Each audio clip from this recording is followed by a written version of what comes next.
Yo, what's going on, guys? We are going to get this going in just a minute. Appreciate y'all.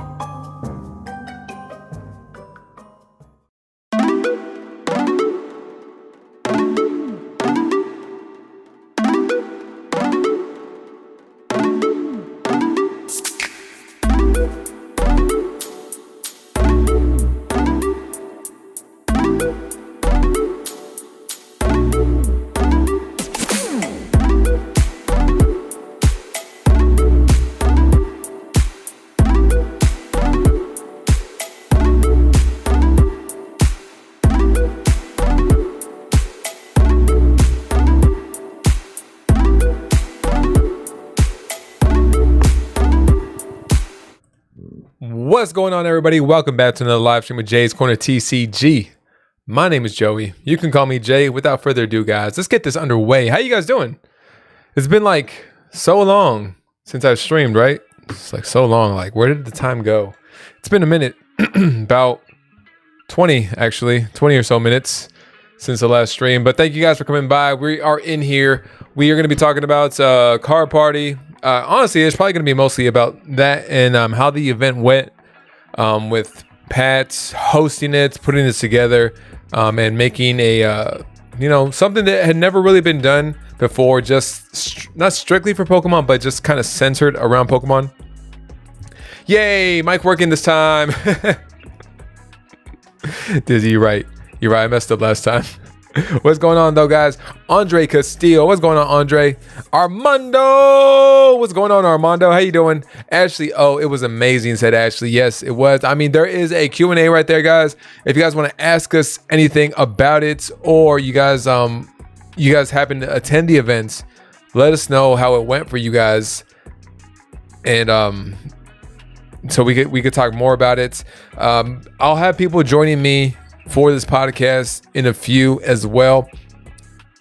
I figured we would start off with any questions that were in the Q&A already, and talk a little bit about my personal experience on top of that as well. Old time in here, where's OTP at? Did I miss OTP? Where you at, boy? Oh, it's on top chat. We got to move it to live chat, guys. Let's move it to live chat. That should work now. All right. Clampy said, what is one thing you like to see improve for Gen 2? So if you guys haven't heard, Pat pretty much, while not officially saying it, has kind of said it in emails to those that went to first edition Card Party that there will be a part 2. He came into the chat earlier and said there was going to be a part 2, Gen 2. And with Generation 2, for me, I would say that there has to be, on Friday, I think there should be a little bit more to it.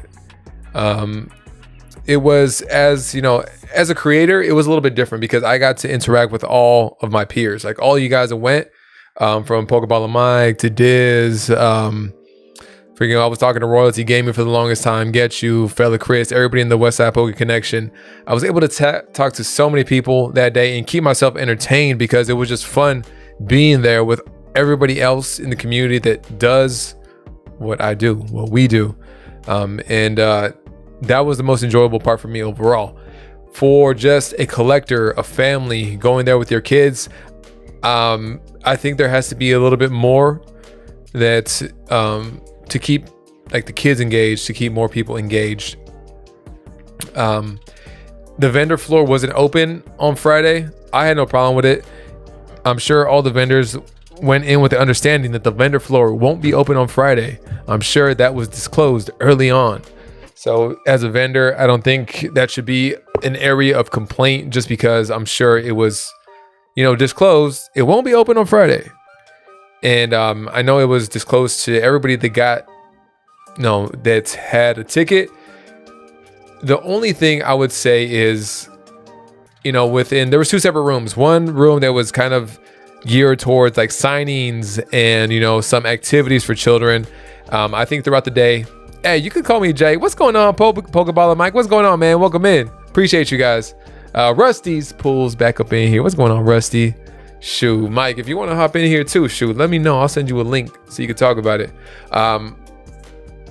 Yeah, on Friday, there wasn't like too much going on, you know, and from an outside perspective, as just, you know, a collector, I would have wanted maybe some more panels, some more of the creators up there on the main stage talking about it throughout the day, talking about maybe either their experiences on YouTube, their experiences collecting, maybe a workshop centered around that. Now, Pat did have a workshop centered around YouTube the following day. So on Saturday, there was a lot more panels, a lot more of that. But the previous day, it wasn't as heavy with it. What there was children's activities. I'm good. I have no clothes. I'm new until my laundry gets done. PBM. I think people are gonna want to see that.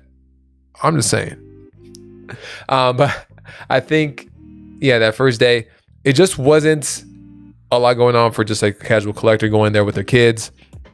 Not to say it wasn't fun, because for me, like I said, I was in there with my peers, enjoying the time and, you know, having a bunch of fun with them. I saw a bunch of creators up there who specifically would you like to have seen, said Protein. So there were a bunch of creators. There was Friday night is when, you know, the panel really kicked off and like the show really kicked off. Between the sign-in time, which was on Friday, I think at what, noon? Was it noon? I think it was at noon. So sign-in was, you know, perfectly fine, perfectly easy. Sign-in started at noon, I believe. No, 10 o'clock or noon. I can't remember which one. But from the period of sign-in to about, I think, what was it, 6 o'clock, there was, you know, a minimal amount of things on there. So I think previous to that, either, you know, cut that day kind of short and just started off, have the sign in a little bit later so that way it could go straight into the show at nighttime. I know, just to either add things or, you know, trim down some of the time on that. Either way, I think that would have been a little bit more, you know, a little bit better in the way that the Friday day was a run. That's just my perspective on it though. But once it started kicking off, like it was a lot of fun. On the main stage on Friday, Pat was in there. How do I say this? So you guys, the main stage was where I was live streaming everything. So that's where there was a bunch of the main creators up in the front. So, you know, from Rev to DPM to Vault, Ando, Nate, all of them that were up there answering a couple questions that Pat had for them. On top of that, getting like the crowd hyped up. There was a bunch of different giveaways. They went through a couple different panels of creators that were up there. Once they were done with that, they kind of went into a giveaway. And Pat, what he did, he was just picking at random. He pretty much used the wheel, the same kind of wheel he uses for his stream. So you had to log on. There was a barcode. You had to log on, sign up for the giveaways. And there was a huge, massive wheel on the screen.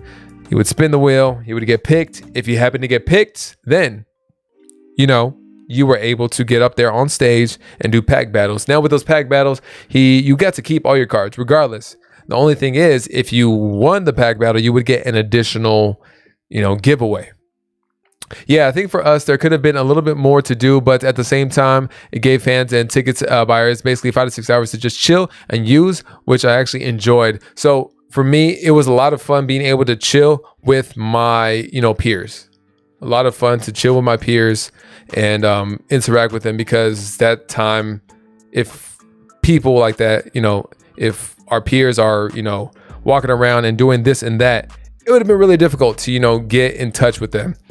On the flip side of that, as you know, as I'm talking, you know, as a more casual collector, I don't say casual collector, but as a collector, you know, once I'm getting my autographs, I'm done with that. You know, I would like to see something, you know, like a panel up there. In the meantime, you know, people talking about either YouTube and or their collecting journey. So I think the panels might have been able to be started earlier. That's my only perspective on that on the Friday. Hold on. 1 second, guys. Can you hear me? Oh, yeah, I can hear you. Hold on, guys. Let me lower this a bit. When you meet Rusty was so dope. Oh yeah, because when I met him, it was awesome. Hold on. Can you say something real quick? What's up, Schoolboy Salute? This is Ian. Ian. Can you guys hear Ian? We're going to have Ian and a couple more people coming in here throughout the night. Plebs, what's going on, guys? And we all late. Oh, you guys are good. I figured I would just throw it up there and we'll start when we start. Pidgey boys, Rusty pulls. Yeah, I got to make Rusty. I think one of the best things of it. Well, let me ask you this, Ian, since you're in here. What was your experience for Friday? Friday? Yeah. Let's see, because it was at noon, right? It was noon, right? Okay. Started. Yeah, I was saying that there was like a bit of dead time, but yeah. I think there could have been either some time trimmed. Brought up that the vendor area should have been open on Friday. I think that would have been a good starting point, at least for the vendors and the attendees to get associated with what vendors. That way they can kind of go into Saturday, day 2, knowing which vendors they want to hit up. Yeah. Because when everything was open Saturday, it's like, do I go to the vendors or do I go to the activities or do I do the show? So I think it definitely could have been opened up on Friday because, like you said, there was a lot of dead time until the opening ceremony, which was later in the evening. Right. And during that dead time, what were you doing? I was just trying to get a lay of the land, really, because I didn't know what to expect. The only expectation I had was from my experiences at all the cons that we've gone to. And I wasn't really sure how the creators were going to be treated, or the featured guests, because in my experience, the featured guests are behind a paywall or a really long line. You meet and greet them, you pay for their signatures, things like that. And I wasn't sure, since all of us were going, right, as many of us that could, and so many were featured, I didn't know what to expect at first. And so during that dead time, it was like, go to the room, unload, kind of get the lay of the land, who's there, how am I going to record the content. I actually had to shift my idea Friday evening, so I kind of took Friday as just taking it all in. I didn't take videos, didn't take pictures, and just meeting everyone.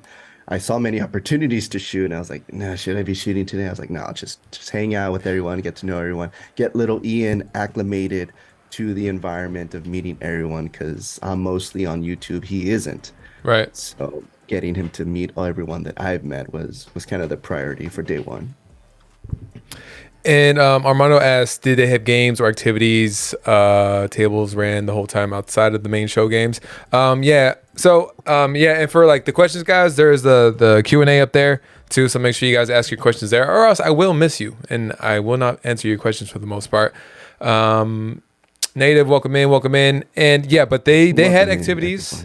They had activities in one of the rooms. So there were 2 main rooms. There was like obviously the lobby area in which, a lot of people, would congregate in, do their trades, sign in. But there were 2 other main rooms.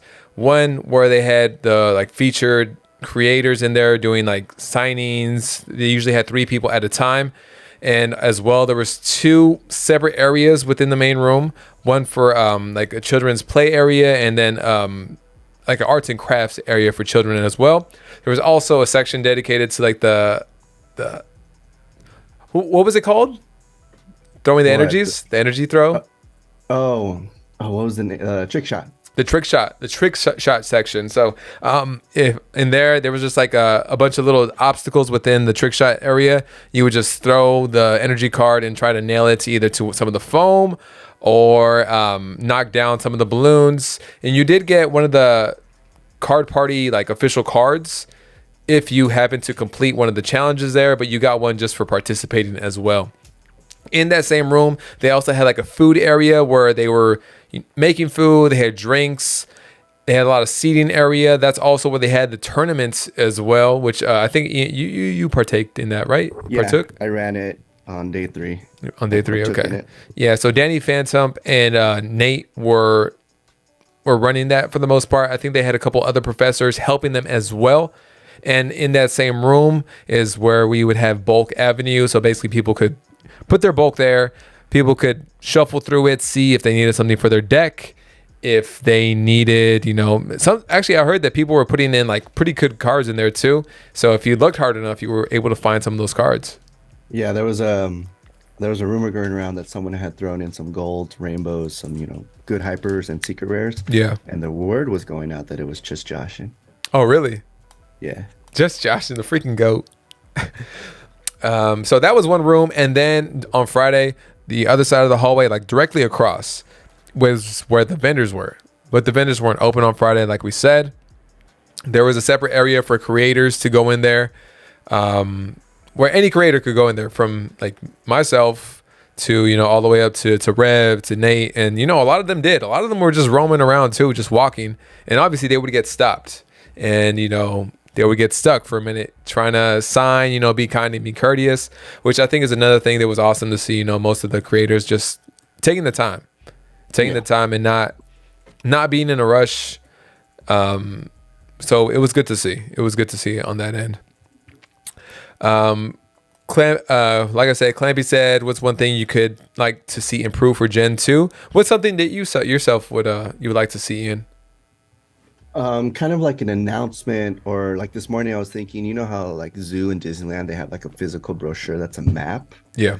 I think a lot of people were confused as to where to go, Yeah. because they did have the signs to the side of the doors, Uh-huh. but I think a sign above where it actually said like ballroom, having Yeah. that be the name of the room, and just having like physical pamphlets of maps and like a schedule. Yeah. Because I know these days we're all used to checking our phones and things like that, but I think a physical little folding brochure would help a lot. And then I didn't get to do a lot of things, just because on especially day 2 you kind of had to pick and choose what you wanted to do. Like I couldn't do the tournament on Saturday, which that's a 3-hour event, so that's understandable. So that's Yeah. why I did day 2. Right. But I didn't do a lot of the vendor room area.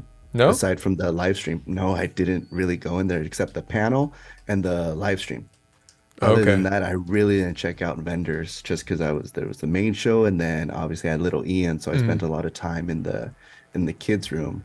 But just like an MC announcing when things were going to happen, instead of just relying on the emails or the website for the schedule. Yeah, I agree with that. Did they have like a physical schedule out there in like in the main area, like outlining anything, or was it The all only digital? physical I can't schedule remember. was for the meet and greets. The meet and greets. The meet and Okay. greets had the schedule of who was going to show up in terms of panels and activities. I didn't see one. Yeah, because I remember I missed a couple things on Saturday too, because they were having like a bunch of different panels, and I think Pat did that YouTube workshop, and there was a couple other ones that were in there, and I missed them because I didn't realize, and I wasn't looking at my my digital schedule that was on my phone. I was just busy having fun, to be honest. Hanging out with the other creators and just roaming around, seeing what we could get into. In hindsight, now that I know what to expect, I think I'll do a better job of maybe recording content for next year. But even then, it was a lot to take in and be part of. Yeah. Yeah, I had to switch up my thing, because originally I wanted to make like a mini movie, because everyone's gonna be there, and it's like, geez, that'd be great. But that was probably a bit too ambitious, and I'm kind of glad that I switched the idea and turned it into a binder challenge, but not a complete the set binder challenge. I think my binder challenge was a bit unique in the fact that I got 4 kids involved, and they were selected at random, and they had to complete their own binder without looking at it, Yeah. by getting signatures, and if they were able to do it, then they could keep the binder. So, and there's a few twists and turns here and there, but Yeah. that was Saturday's focus for me. And how was it for you? Because you were able to get up there on the stage, be part of a couple creators that were invited there, and on top of that, you also were able to host a couple things with Diz and Pokeball the Mike, right? And Surge. And Surge. How was that? How was that experience for you? And little Ian, Yeah. of course. That was great. I mean, leading up to card party, Ian kept telling me that he doesn't want to go on stage, that he's shy, which you wouldn't know from the live streams, because he can act a fool, Yeah. especially when he gets a sugar rush. But I'm glad that he trusted me and going there, and we've met Pat many times, so Yeah. I'm sure Pat being there with Pat made him more comfortable. But from my perspective, like that's the closest thing ever that I've ever been to actually fulfilling my dream of like doing movies or being in movies and just like walking around outside of the stage and having kids go, "Is that Ian with Ian? Is that Ian with Ian?" We've signed so many cards and so many binders. So being on that stage, and actually, honestly, what I'm also working on it too. It's kind of like, okay, it's not about me. It's about the community, right? And I'm not saying I'm going up there like, yes, it's me, but also like you can kind of see, at least I can kind of see how easily someone can take that opportunity and kind of turn it so that it's more on them. Yeah. And so I was like, okay, because that's something that I want to instill in little Ian too, that okay, you're on stage, you're signing things, but it's why are you here? Why is Ian with Ian in this position? It's Yeah. because of all the subscribers and all the fans. Yes, the push with DPM helps a lot, but still without the fans, we wouldn't be there. So that's something that I'm always grateful for and always Yeah. instilling in little Ian. But the stage was great. And I remember you guys doing. So there was also like a side. Well, Broly. all right. So on Saturday there was like an area where some of the creators were hosting like live openings, and packs were getting given away to a lot of kids, some adults I think too here and there, but mostly the kids. And you were part of hosting that as well. How was that? How was that organized? Were you guys able to figure it out? Okay. Yeah, so I know the individual panels that were in the expo hall, which was no, that was in the vendor area. Yeah. There wasn't really anyone to guide us. We kind of had, and that was some feedback we provided to Pat because I know Uh-huh. Pokey Dean and Pokey Chloe ran into issues Yeah. where they were waiting for someone to kind of tell them what to do. Uh-huh. But we had Dan with us, and it was just me, Mike, Diz, Little Ian, and Pokey Surge. Mm. And if you look at all four channels, like they're very different. Hmm. I have the kid. Did is very outgoing and out there and has Mrs. M on there. PBM does those massive booster box breaks. Pokey Surge is a bit more on like the adult side. So it's very interesting to get that dynamic of the five of us all together. Yeah. But I just was there kind of making sure that Ian was comfortable, and it was a fun time and giving away to kids, and it kind of gave us an in real life experience of what it's like when we say giveaway in chat and it's raffle, raffle, raffle, raffle, raffle. Yeah, some of Because those right kids were when we going said, nuts. yep. So when we would say, all right, who's next? Kids would just, oh, me. And we had to tell like, I had to kind of turn on parent mode for a bit because I'm the only parent on that panel, right? Serge doesn't have kids. I know he has cats. I That's might be wrong. that's about the same. Yeah, right. So I kind of like, all right, stay in your seats, everyone. If you move, you don't get picked. So it's definitely, I think it helps to have a kid when you're in that spot as a Hmm. creator, so you kind of know how to deal with kids in that situation. Yeah. And it's interesting because we're talking as creators, and it'll be interesting to see people that went there as just a family or just like collectors, how their experience was. I think for the most part the kids had an amazing time regardless, because they were able to see, oh my god, there's Pokey Rev, there's freaking Ian with Ian, there's Nate, just really walking around. And I think they were able to have the accessibility for all the creators, and they did it really good with that, because there's like a lot of events, people, it wouldn't be okay to do that. It just wouldn't be okay to do that. There's too much like security risk with it. The first night, Pat did make it a point to make sure people are mindful of how they're acting and treating the creators, especially the larger ones. And on top of that, just being around everybody it just humanized everybody. You guys see a lot of people on camera all the time. You see us on camera, but it really humanized a lot of people, and I think brought everybody a little bit closer, just to realize like, hey, we should be part of this together. Let's help each other out, and just be in it, be in the moment. And that's another reason why I just wasn't wanting to create content. I was just wanting to be in the moment and like live in the moment. Obviously, Exactly. I streamed for you guys, but that's different. I was still living in the moment. I was just bringing you guys along with me. Which I appreciate very much, by the way. That our segment. No I went problem. back and watched it. I heard the comments. I heard the commentary. I forgot what I said. What I said. When Ian, when Ian was asked like, "What's it like working with his dad?" and then he finally said, "Oh, it's he enjoys the way I support him." And then I forget if it was you or someone else. It's like he paid him to say that. Oh, I probably said that. It was probably me. It's all right. I would say even if you were in front of me, so that's a good thing. Dan said, thank you for this, Jay and Ian. All super helpful to make Gen 2 even better, said Dan. Hey, appreciate you, Dan being in here. One of the hardest working editors in all of show business. So every night when we would do like the main stage area, Pat would be hosting an event. Those were the events that you guys saw in the live streams. With those events, there was always a new edited video to go along with those events. There was a new edited video to go along with the World Series, the world record break. And Dan was the one editing clips that were taken throughout the day, putting them together and making them available for those main stage hype up videos. And hey, Dan, congrats. Like you knocked it out the park on those and those same day edits. Man, I don't know what kind of computer you guys had hiding away somewhere, but you guys did a thing. You guys did a thing with that. Yeah. Shout out to Dan, Zach, Jay, and the rest of the Deep Pocket Monster crew. Yeah, y'all did an amazing job with that. Old Time Pokey said bacon or turkey? Ian, bacon or turkey?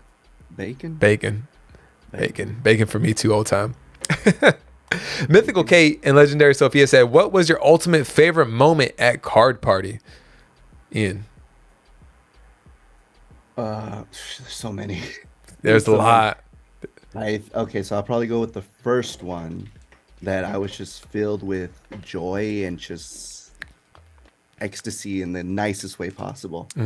Was when we were sitting in the main show area Friday night and they put on the first intro video and they just threw in clips from all sorts of creators. Of course, they start out with the big ones, Leonhardt, Rev, Nate, Super Duper Danny, all of them.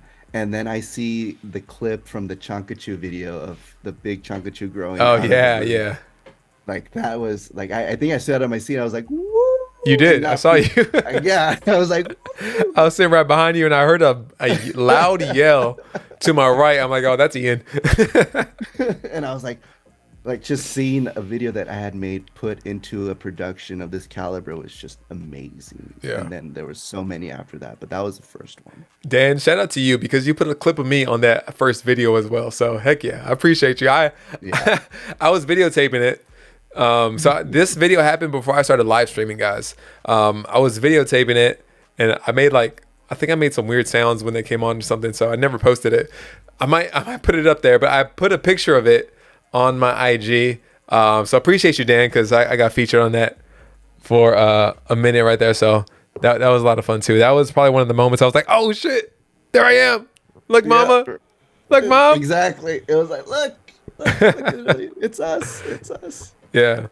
Yo, you guys back, Kano. We back at it, man. But yeah, for sure, that was one of my favorite moments. We cannot talk about it. What the fact of that pack battle of when the one person hit the Blastoise in the base set packs. And then the person right after that, the kid, hit the base set Charizard after that. That was it not the same kid that pulled a non-hollow Dark Charizard right before that? I thought they were the same. Yes, because I think they got carried over into the next battle. Double Charizards back to back. Insane, man. And it was funny too because Pat didn't mention to them until after the first pack was open that all the base set packs were heavy. And these were all, giveaways, guys. These were all giveaways. They got to keep all these cards. It's not like they opened them and, they were taken away. They got to keep all these cards. Yeah, purposefully heavy base. That was insane. And that wasn't the only. There was like a lot of base set because they gave away, I think, a couple more heavy base set because the way Pat did it, he gave away a lot. Yeah, he gave away a lot. We had wristbands on, red team, blue team. If you're on red team or blue team, he would pick 2 people up at a time on the main stage, and on that wheel that I told you guys about. The only thing is, we didn't know if they were going to pick 6 red team people in a row or 6 blue team people in a row. And it was kind of off of, fate. The luck of the draw. And there was a couple times that two red, there was a couple times there were two red, they got drawn in a row, then a blue, but then, three more reds in a row. And what Pat did, he said, okay, I'm still going to give you guys a pack, but we don't need any more reds on stage. So you guys they got a pack. They just weren't available to be there on stage. So, I mean, I thought that was pretty cool that he was willing to just, keep on giving those away regardless. That was pretty epic. Is a hot dog a sandwich, said Laura? According to, I think, the definition of a sandwich, I think it is. But I disagree. Brandon Tucker said, is it hard starting a YouTube channel? I mean, it's not hard starting. It's hard to, follow through with it and, not get discouraged. I think that's the most difficult part with it. Would you agree? Yeah. With starting a channel, because I'm thinking when we started it, you want to think of a channel name. That might be the hardest part, is kind of sticking with the name. You can change it later, and then just kind of what is it you're going to do with the channel. So starting one, email, sign up, boom, you got a channel. So like the actual physicality of creating one is easy, but trying to figure out what you want to do with the channel. And you can always evolve. You don't have to stick with what you start with, but just kind of whatever you do, find the community that resolves around whatever it is you're going to make, because that's really what got us on the map. We were uploading videos, opening packs for 9-10 months, 7 subs throughout those 9-10 months. It wasn't until we kind of did a forceful giveaway of a Switch Lite so that we could get 100 subs, and then giveaway was done back down to 80, and then we kind of started finding the community after the pop-up shop and jumping into PBM's stream. I think our first live stream that we joined in was when PBM and OTP collabed, where PBM was on OTP stream. Good times. times. And then after that, good times. And then after that, I just jumped in to everyone else's streams. That's when I started finding PokeDiz, found Jay, Vision, all these guys, got to know the mods. And then that's when they started sharing out our channel, and then just continuing that relationship with the streamers and the mods, and then here you are. So whatever it is that your channel is going to be focused around, find that community. And you've seen it in other streams where a new person comes in and is like, oh, I'm so close to 50 subs or whatever. And it's that line of self-promoting, but not really self-promoting. You want to do it in a way that's not like, you don't want to do it the first time you jump in the stream. But show up a few times, and then, because you'll often hear a streamer say, hey, I didn't know you had a channel. Hey, can we drop that person's link? And then it goes from there. As long as you present yourself in the right, respectful manner. Most of us have no issue with making sure, we show love to a lot of other creators at all. Pokey and Fun said, being on that stage in front of all those people is insane. I can imagine, man. I can imagine. I'm sure it was a lot of fun. Pokey and Fun got to be up there versus Mimikyu Squad for a pack battle. That was hilarious. That was awesome. Brandon, appreciate you in the question. Heart is where you roam said, was it better than Leonhardt's thing? Well, I guess you can tell me about that. Yeah, so I attended Leonhardt's pop-up shop, and like Leonhardt has impacted our channel a lot. The Light Arcanine, the pop-up shop, and the pop-up shop is where I met Pat. So I can't brush off Leonhardt, right? Because it's because of Leonhardt that we are where we are, right? Right. But with Leonhardt's event, it was advertised as a pop-up shop where you could buy like a big old store, right? Again, kind of like card parties, like it's the first of its kind. What are the expectations? No one really kind of knew. But Leonhardt uploaded a video of what to expect. The rooms would look like would have the themes from the Red and Blue video games. We would have this, we would have that. And I uploaded a video, which was our top performing video, of how those expectations weren't met, where it felt very catered to VIP. And in our video that we got lucky. We were able to get a vintage pack from someone that didn't want to stand 3 hours in line. Yeah. Like if it's that bad where someone paid extra to be VIP and decides to give their spot away because they just didn't want to wait in that line. Yeah. Yeah, poorly organized. I think it's like, and it was long lines here. People didn't get their vintage. Expectations were met. Whereas in Right. this case, the expectation was, if you love Pokemon, we're gonna have Pokemon creators that you all know and love, and we're gonna mush it together. Right. And when we went, that's what it was. It was Pokemon fans, Pokemon creators, mushed together. And actually, it exceeded my expectations because I thought there'd be not a paywall, but I thought there would be like a VIP area where you could only see the big people, Mm-hmm. like Rev, Nate, Super Duper Danny Phantom. But no, you would literally just walk anywhere and you'd bump into Yeah. Anybody. Leonhardt walking by you, Danny Phantom walking by, Yeah. Real Breaking Nate, and people would stop them. And it was so chill and so casual. Yeah. Yes, they had the meet and greet lines, but you could pass that, go do something else, and you would still bump them. So there was no FOMO. Yeah. I felt there was really no FOMO. If you missed him on Friday, you had Saturday. If you Yeah. missed someone on Saturday, you had Sunday. Right. There may have been a few people that only went those certain days, but I can't think of someone, especially of the big names, that were only there on one day. And I think So that in terms of expectations, sorry, no, you're fine. they were beyond met. Right. And I think as well, because they did have, meet and greets specifically for some of the creators, which I think, helped not get the creators bombarded as they are just walking the hallways by themselves, a couple of their friends with them, obviously.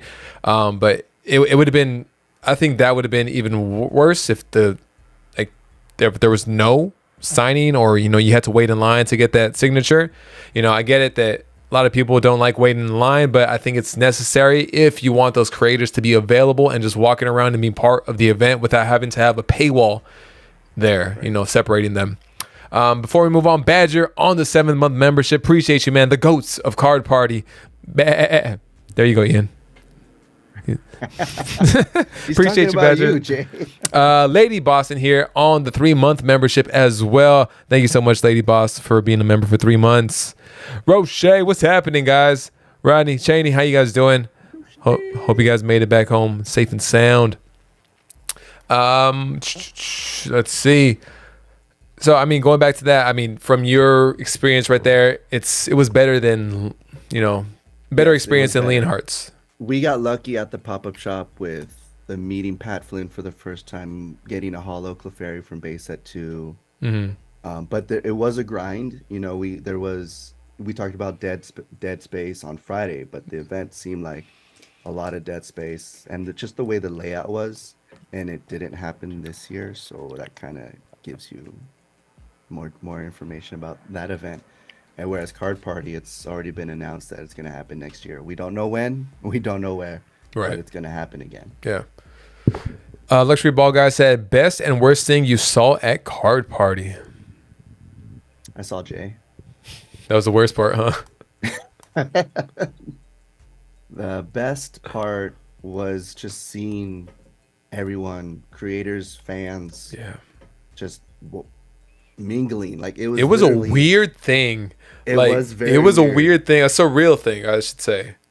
The best part was probably being recognized a lot because we would go to conventions and I always mess with Lily and I was like, I'll tell them, I wonder if we get recognized. Yeah. And there may be 2 or 3 that recognize us, but this one was like, oh, are you Ian with Ian? Oh, I know you from the DPM video. I know you from the Deep Pocket Monster video. And then I'd be coming out of nowhere. Another video? Another, we actually had a line Friday night, which was pretty cool. It was just in the lobby, and there was kids lining up to have us sign binders and cards, which was really cool. And someone had a schoolboy full art card and had us sign it. That's awesome, man. It was really cool. Someone had me sign a Rayquaza slab. I was like, oh, cool. Shit. Hope I don't mess this up. Right? And the worst part, the worst part was missing the creator breakfast Sunday morning. Why didn't you go? How did I go and you didn't go? I woke up, or I slept for 3 hours. I slept And for that was 3 the- hours That was the whole point and of drove me back. getting the hotel room was so I can make the creator breakfast. But I was hanging out with PVM Diz, Poking Fun, Catchem, Cali Life Saturday night, and I got to the room and I just knocked out. I didn't put an alarm or anything. And then I woke up, it was 8:30. I was like, I missed it. Yeah. That was probably the worst part. Free food. Without that, for for me, I think some of my best experiences, honestly, just meeting a lot of the people that I came up with, or I'm still coming up with, from Mike to Diz to Serge to, I mean, I've met you plenty of times by now, Ian. It's no big deal now. We are who we are at this point. But like a lot of the people that are from other states, from far away, and to be able to be all in one room. I met Pokey and Fun, met Rodney and Cheney, Pidgey Boys, Josh, and I got to meet him. All you guys in here in chat, so many people, all of them, and then I got to meet all the bigger creators. Some of the creators that helped me switch over to being part of the community, like I am. From Rev to Danny. Danny Phantom. I met Super Duper Danny as well too. I met Pokemon Collects, Nate, all these people, and it was, like I said, a surreal feeling. I think it made me feel like special. I can't even sugarcoat it. Just being part of that, it really felt like a special thing that was put on, and I mean, that's why I really look forward to the second one, to Generation 2. Whenever that happens, like I'm there. I know tickets are on sale for some of us already, but whenever it happens, I'll be there regardless. Attendees only. So for attendees only, those who attended have early access to tickets for next year. Yeah. I think for Gen Pause. Gen Pause. Dan, the logo looks like Gen Pause. That's what I'm saying. Have you seen it, Jay? I haven't seen it. Oh no, I haven't. Oh, does it have two little lines in it? Yeah. With a circle. So it's the card for Gen Pause. And it's his Generation Pause. Gen Pause. It'll be a 50K in text, the next it looks good. When it's written out, like, ooh, Generation 2, Gen 2. But on the card, it looks like Gen Pause. Dan over there laughing. I think adding it to our feedback list, said Dan. Perfect. No, but I'm glad that you guys didn't go with second edition. That's all I'm glad about. Yeah. This is a much better way to go with it. And I mean, I guess the worst parts. What was the worst part? My personal worst part. Damn, what was it? I don't know. I don't know what my personal worst part was. I know a lot of other people had, good and bad experiences, but myself, I didn't really have that many bad experiences, if any, that I can say, that affected me directly. There were like other things, that would affect other people, but personally, I didn't really have anything negative. I didn't get that much stuff out of my Cosmic Eclipse packs. That was unfortunate, but that's more of a personal problem. Parking spots, Mr. Thrust. So there was parking. I was one of the ones that had to drive back and forth every day. There was parking garages, although they were pricey. They were pricey as expected. As expected with being near Disneyland. There's not much you could do to evade the Mickey Mouse tax. I'm probably going to be hit literally across the street. Yeah. So there's nothing you can do to avoid that. I know for the next one, Pat is looking for other locations in order to maybe help alleviate that type of issue that some people have. So we could only hope that time will tell on that. I'm just trying to answer people's questions first, because I feel like if you guys have questions, let us know. Pokey Jones said, just want to say love you guys. Pokey Jones, appreciate you. Thank you. We love you too. Roche said, why are you two so damn cute? Ian, that's a question for you right there. Tell me. Can we talk about it real quick? No, we're talking about it right here. Ian, why are you so damn cute? Go. I don't know. It's just, I'm like the Matt Rife of the Pokemon community. You just exude excellence. That's just it's you that piss success.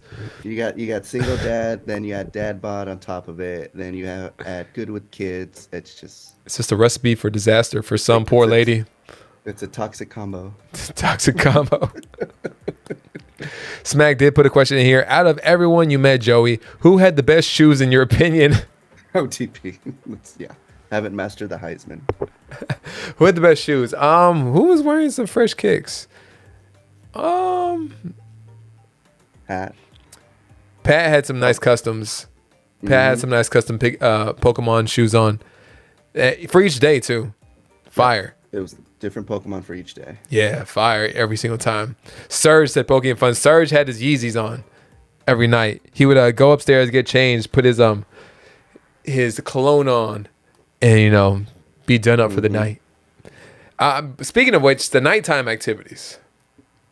How was that? How was it with you? Because you have little Ian. Yeah. So how did you? I had one of my mods with me, Nalina Beauty. She has 2 daughters, and one of them is go to the same school with Ian. So that's how we knew each other. And so she's one of my mods, so she came with us as well. And so she was able, and thank you, she was able to watch Ian during the nighttime, so that I could, have that nighttime activities. We didn't do the dance party Saturday, but it was nice to chill at the lounge with all you legends. That was really good.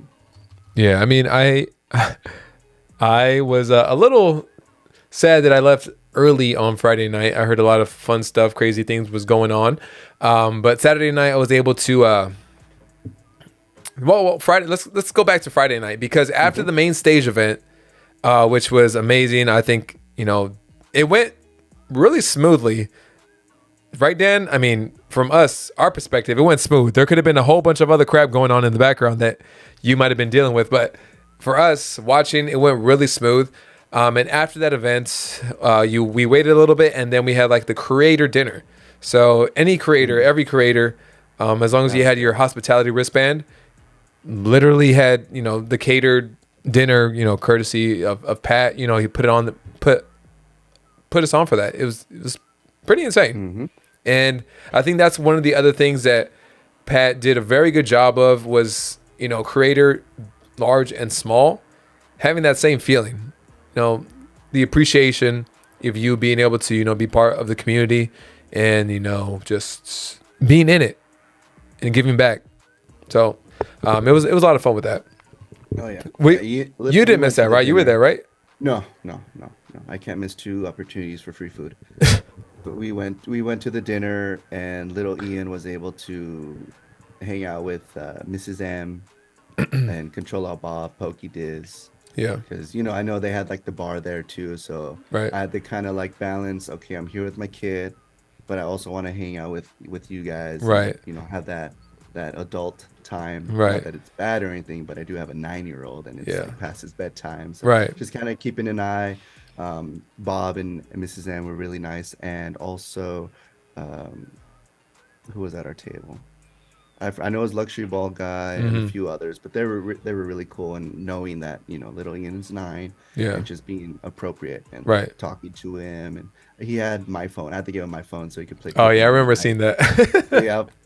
So I was like, well, guess I'm not using my phone right now. Okay, well, it works. No pictures for you, sir. Nope. Yeah, I think no stealing PBMs, girl. I did. I thought you were supposed to be family friendly, man. We are 0-2. We are 0-2. Or he's 0-2. I'm 2-0. Yeah, the dinner was cool. I was able to sit with Serge and a few other people too. So, that went really well. We worked hard to make sure all creators were treated the same across the board as much as possible. Just some extra security and responsibility for the larger creators. Yeah, absolutely, Dan. And it's it's understandable, very understandable. Yeah. Look at Vision over here trying to join. What is this? Vision. You're almost there, man. You're almost there. Yeah. So Friday it went from the dinner. Eventually we got kicked out of there because we were just hanging out in there for too long. They were over there trying to clean up. We got kicked out a lot. The creators didn't want to go anywhere, which was cool. Like they were just, we were all just hanging out. Like I said, from large to small, everybody. But again, I think that goes along with like an MC announcing something, or I don't know, like say, hey, like from this to this. I don't know, because even the expo closed, and I didn't even know it was going to close. Yeah. During my binder challenge on Saturday, I told 4 families to meet me at the expo stage at 5:30. It was closed already? I didn't know the expo's closed at 5. Jeez, those families hate you now. You just lost some subscribers. Luckily, I bumped into all of them later that day. So I was like, phew. or else the video would be Yeah, someone over the overcom. The expo is now closing. Please move to the next room. right, like Professor Oak voice or something like that. Yo, Vision, it's dark as hell in there. What? Whoa. Whoa. Yeah, I know. What's And happening, then man? Is the zoom camera doesn't make it like any better because I look too bright if I don't have it like off. No, Like, you're good. I'll show you. He's gonna show us. Show me some live editing on Vision's side. By the way, Vision hit 8K Shoo! today, I believe. Let's go, man. Never mind. Oh, 8K. I look like really bright, but It's because your future's bright, man. That's the only reason. I don't. Hey, Vision, how you doing, He's man? not lying though. He's not lying. good. I'm just finishing up dinner still. That's pretty much it. Hey, congrats on 8K. Oh, thank you. Well, thanks to Laura though. We're back down to 7,995 though. Oh. So yeah, With their 69 alts. yeah, didn't work out. Didn't work out. That's all right. It's only 5 away. Make sure you guys are sub to Vision if you're not already. If we get him to 8K live on stream, we will be doing a giveaway for a high five via virtual camera. There you go. A lot of incentive right there. I want a high five. No shot. If he's 18, I'm ancient. Okay. Moving on to the next question. Oh, well, let me ask you a couple questions since you're just coming in here, Vision. I'll let you finish chewing, man. There you go. Okay, yeah. There you go. What was your best experience that you had at Card Party, and what was your worst? Probably meeting people because just seeing them like it's like just say for example like I see as somebody who I met just say for okay even though Gonzo's not here just Gonzo Yeah. like how I would just like talk to him just in chat and I would just meet him like IRL. It's so much like it's kind of like a I don't know it's not like special or anything or it is but it's just like way better I guess. And then after probably my worst is just I got bored like probably Saturday evening. I got bored a bit because you kind of already do everything in like one day, so it's kind of hard to like do new things. Uh-huh. Was that before the show or after the show? That was like during it kind of because like Friday I basically did everything. On Saturday I just did the same thing kind of. Mm-hmm. And then I piped out a powder to which he lost to as well. But that was fun. Yeah, I didn't even do pack battle. I didn't do anything. Speaking of powder, he's right here. I'm Yeah. missing Possibly. so many of the That's why I custom said that. cards. Oh Listen. yeah. I think I have like 4, but that's nothing. I have none of the cards, guys. I have none of the None of- freaking cards. There he is. Look at it. You guys are all coming in on dark screens. How's it Oh, going, man? Yeah, because dude, I just turned my lighting off, and then I was like, oh wait, I gotta join this thing. What's up, man? Chilling. Yeah. Who's in the Powder. chat? We got people in the chat right now. We have nobody in the chat. woo-woo. We have no woo-woos in chat right now. We need us to make some woo-woos in chat. Are you live? Yeah, we're live. We're live. This thing is live. It's 48 people in chat right now, by the way. Okay, I'll control myself. It's all right. We're like PG-13 / rated R sometimes. It depends. Yeah, I know, but the thing is, you guys saw like a different side of me. You know what I mean? Like, We saw a different side of everyone. yeah. And not- like not you so guys much- saw okay. like a different side of me. Not so much a different side, but just relaxed and not on. Yeah. You know, Mhm. like Yeah. people I curse, agree. but in a relaxed conversation setting. Yeah. You know, so Yeah, I yeah, heard yeah. people curse. Yeah. I was like, oh, you know, but Yeah, it is one of those we're things just where like because a relaxed. lot of people aren't used to it from me, and then Right. like they're like, whoa, what is this? And I'm like, I'm just talking how I would talk to like my friends. I assume little Yeah. friends, but obviously when it comes to the whole like YouTube, you got to be a little professional. You know what I mean? Right. Yeah, you have to have some sort of level of professionalism, especially if you guys want to, get to a certain point or level. But Patter, I was just asking Vision right now his favorite experience or his favorite experience at Card Party and his worst experience. So I'll ask you that question as well. Favorite experience, I guess meeting the people. Like I think that was it. It's always the first meeting. You know what I mean? The first seeing somebody for the first time is always so cool. I think that's probably like I think that's what I would go with. Like meeting everybody. And it's not just one person specifically. It was everybody. You know, like Surge, I see Surge in chat. Like that was the perfect like we just ran up and hugged each other, you know what I mean? Same with like Ian, like that like I see like, Surge. that's how it went. Man, I had so much fun hanging out with Surge. Surge is the best. I can't wait to meet you again, man. Hey, Pokeball, appreciate you for subbing, man. I seen that. Thank you so much. Poke Surge, go live. Sir, I mean, so I think Surge is still here in California. I think Surge. A lot of people are doing Disneyland. No, I don't know if he's doing Disneyland, but for yourself, Powder, what was something that you kind of wish was improved, or you didn't think it was like it didn't go that great for yourself? I guess this goes back to like what we talked to Pat about towards the end. Mm-hmm. That like that I don't think Jay, I don't think you were there. Okay. Ian was there with me. Mm-hmm.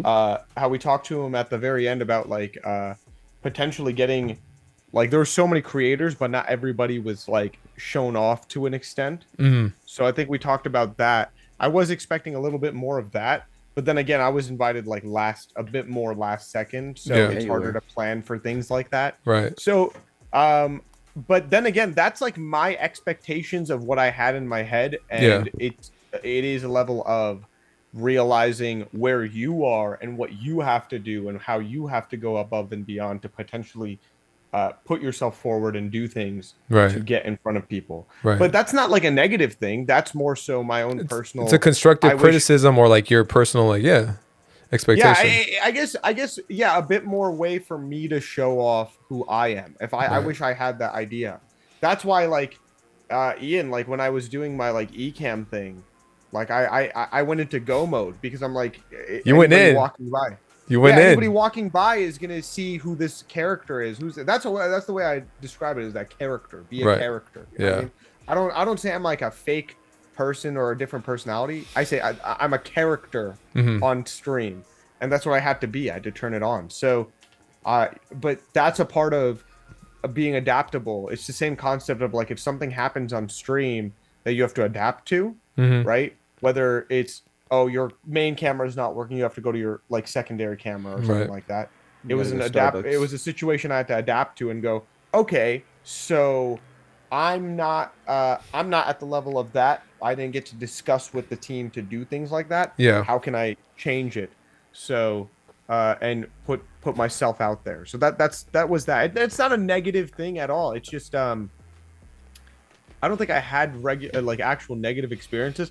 I did have one, but I don't want to talk about it online. Gotcha. It's a personal thing that I would talk about. Right. Yeah, I mean, and I'm sure people have a lot of other people had those types of personal negative experiences that don't really necessarily affect how Card Party was, but it was just a negative experience that happened to you in particular from probably like another person. It's nothing like Pat. It's nothing that Pat could have had control over overall. 1,000%. Right. There's no reason for me to bring that up here because that is outside of his realm of control. Yeah. So understandable.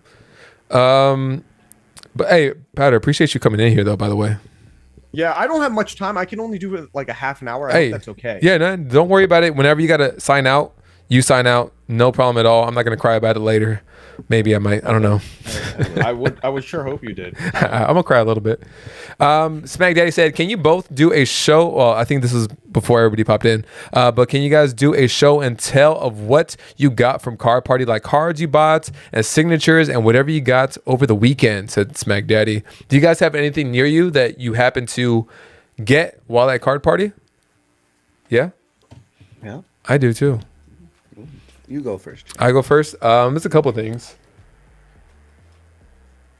Let's see.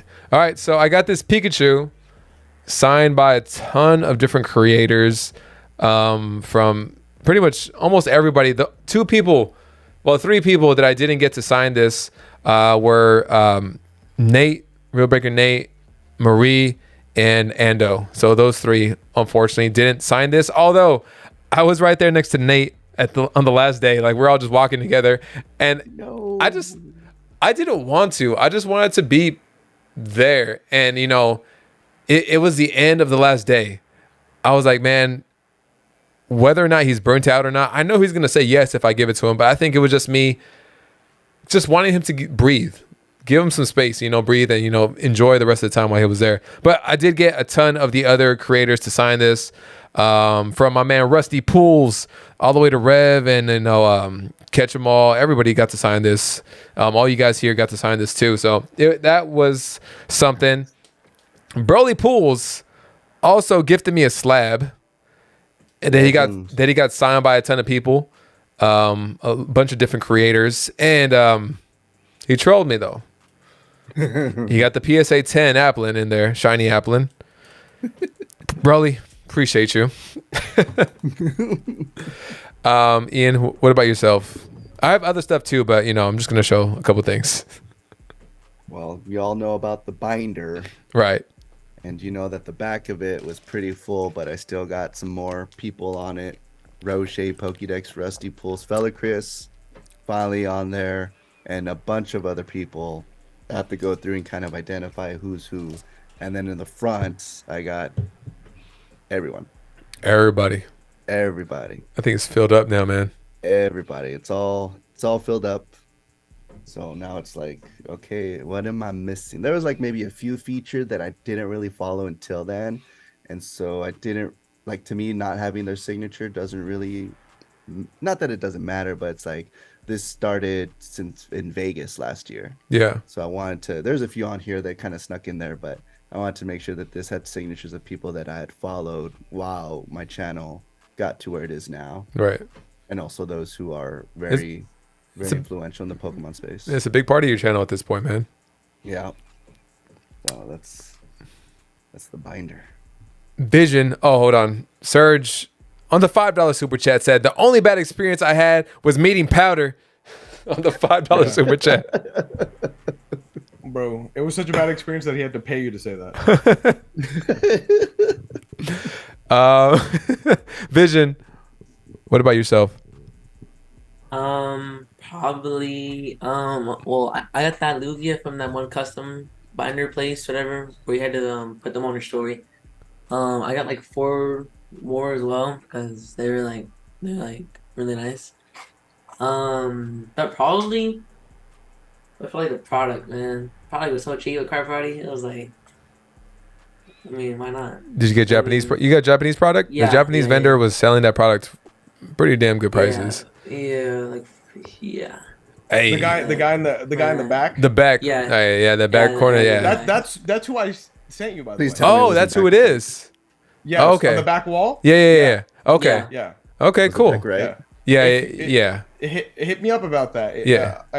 If anybody wants, I can send you to a friend of mine who can get you some solid prices. Nice, Yeah. man. For Yeah, some stuff. and I appreciate you for reaching out to me on that. That was another thing. We got to Yeah. network a lot, guys. A lot of different Yeah, creators got to 100%. network. That was one of the biggest things right there. That's probably another reason I didn't want to do content because I was busy talking to people and having a lot of fun with it, you know? As well, Pokemon Collects. Appreciate you. Welcome to the Corner Squad. Thanks for remembering up, my man. For you, Powder, did you have anything that you want to talk about that you picked up? Any memorable thing as far as product or something you got signed? I mean, I got my binder signed by like mostly everybody. The Card Party binder that they gave us, Right. Like, you know, like the creators. I don't think that was a problem that I feel like I have is I kind of get lost in the hubbub of everything. Yeah. That I didn't really like get a chance to sit down and work. What's it called? Like you said, make videos, buy the product, things like that. The product I bought was like at the very end, like when we were all sitting together, we were buying booster boxes and opening them together and stuff. Right. I'm Like, sorry. that booster box was terrible. I'm sorry for your but- chilling rain box, man. Yeah, it was genuinely so bad, but I had a good time doing it. Right. You know what I mean? It's- like it's- sure I spent. That was the most expensive $120 I've spent to have 5 minutes of fun. That's what it was. You know what I mean? Hey, people would just be opening the booster box and just sharing it. Everybody would be opening it at the same time. It was ridiculous. So much trash was had at Card No, Party. I paid 120. He Yeah. asked for 145, and I said, "Hey, would you do 120?" And he gave it to me for 120. So Surge. so yeah, Sir, this guy Serge, bro, he's not a mathematician, bro. I met this guy. Trust me. The numbers are off for this guy. A lot of numbers are off for Serge. Trust me. Why do you think he's always saying five, five, five? That's the only thing he knows, man. Trust me. He's not really good with numbers. This guy. Trust me. Hey, Broly Pools on the $5 super chat said, bad experience I have was meeting OTP on an iPad. Someone was carrying around OTP on an iPad, guys. That was hilarious. Who was carrying them? Or was it Broly? No, it wasn't Broly. Who had it? I have video of it. I forget who it was. I met OTP on the iPad too. I forgot who it was. And Serge said, Powder, you lucky I didn't join this stream. Talking more madness. Hey, that's the East Coast in you guys right there. Got nothing to say to me, man. This guy's got nothing to say to me. He's like, oh, Powder, $120. Light money. Light money. Okay? That's what it was. It's all about the when money. your pockets are snug, you pay $120 to have 5 minutes of fun. That's it. It's that easy. I'm all about the money. That's why that's why I. And he means those 5 minutes of fun are for cards, guys. 5 minutes of fun for the cards. Yeah, it was trust me. I would, if I was talking about the other fun, it would be more expensive. It would be more expensive.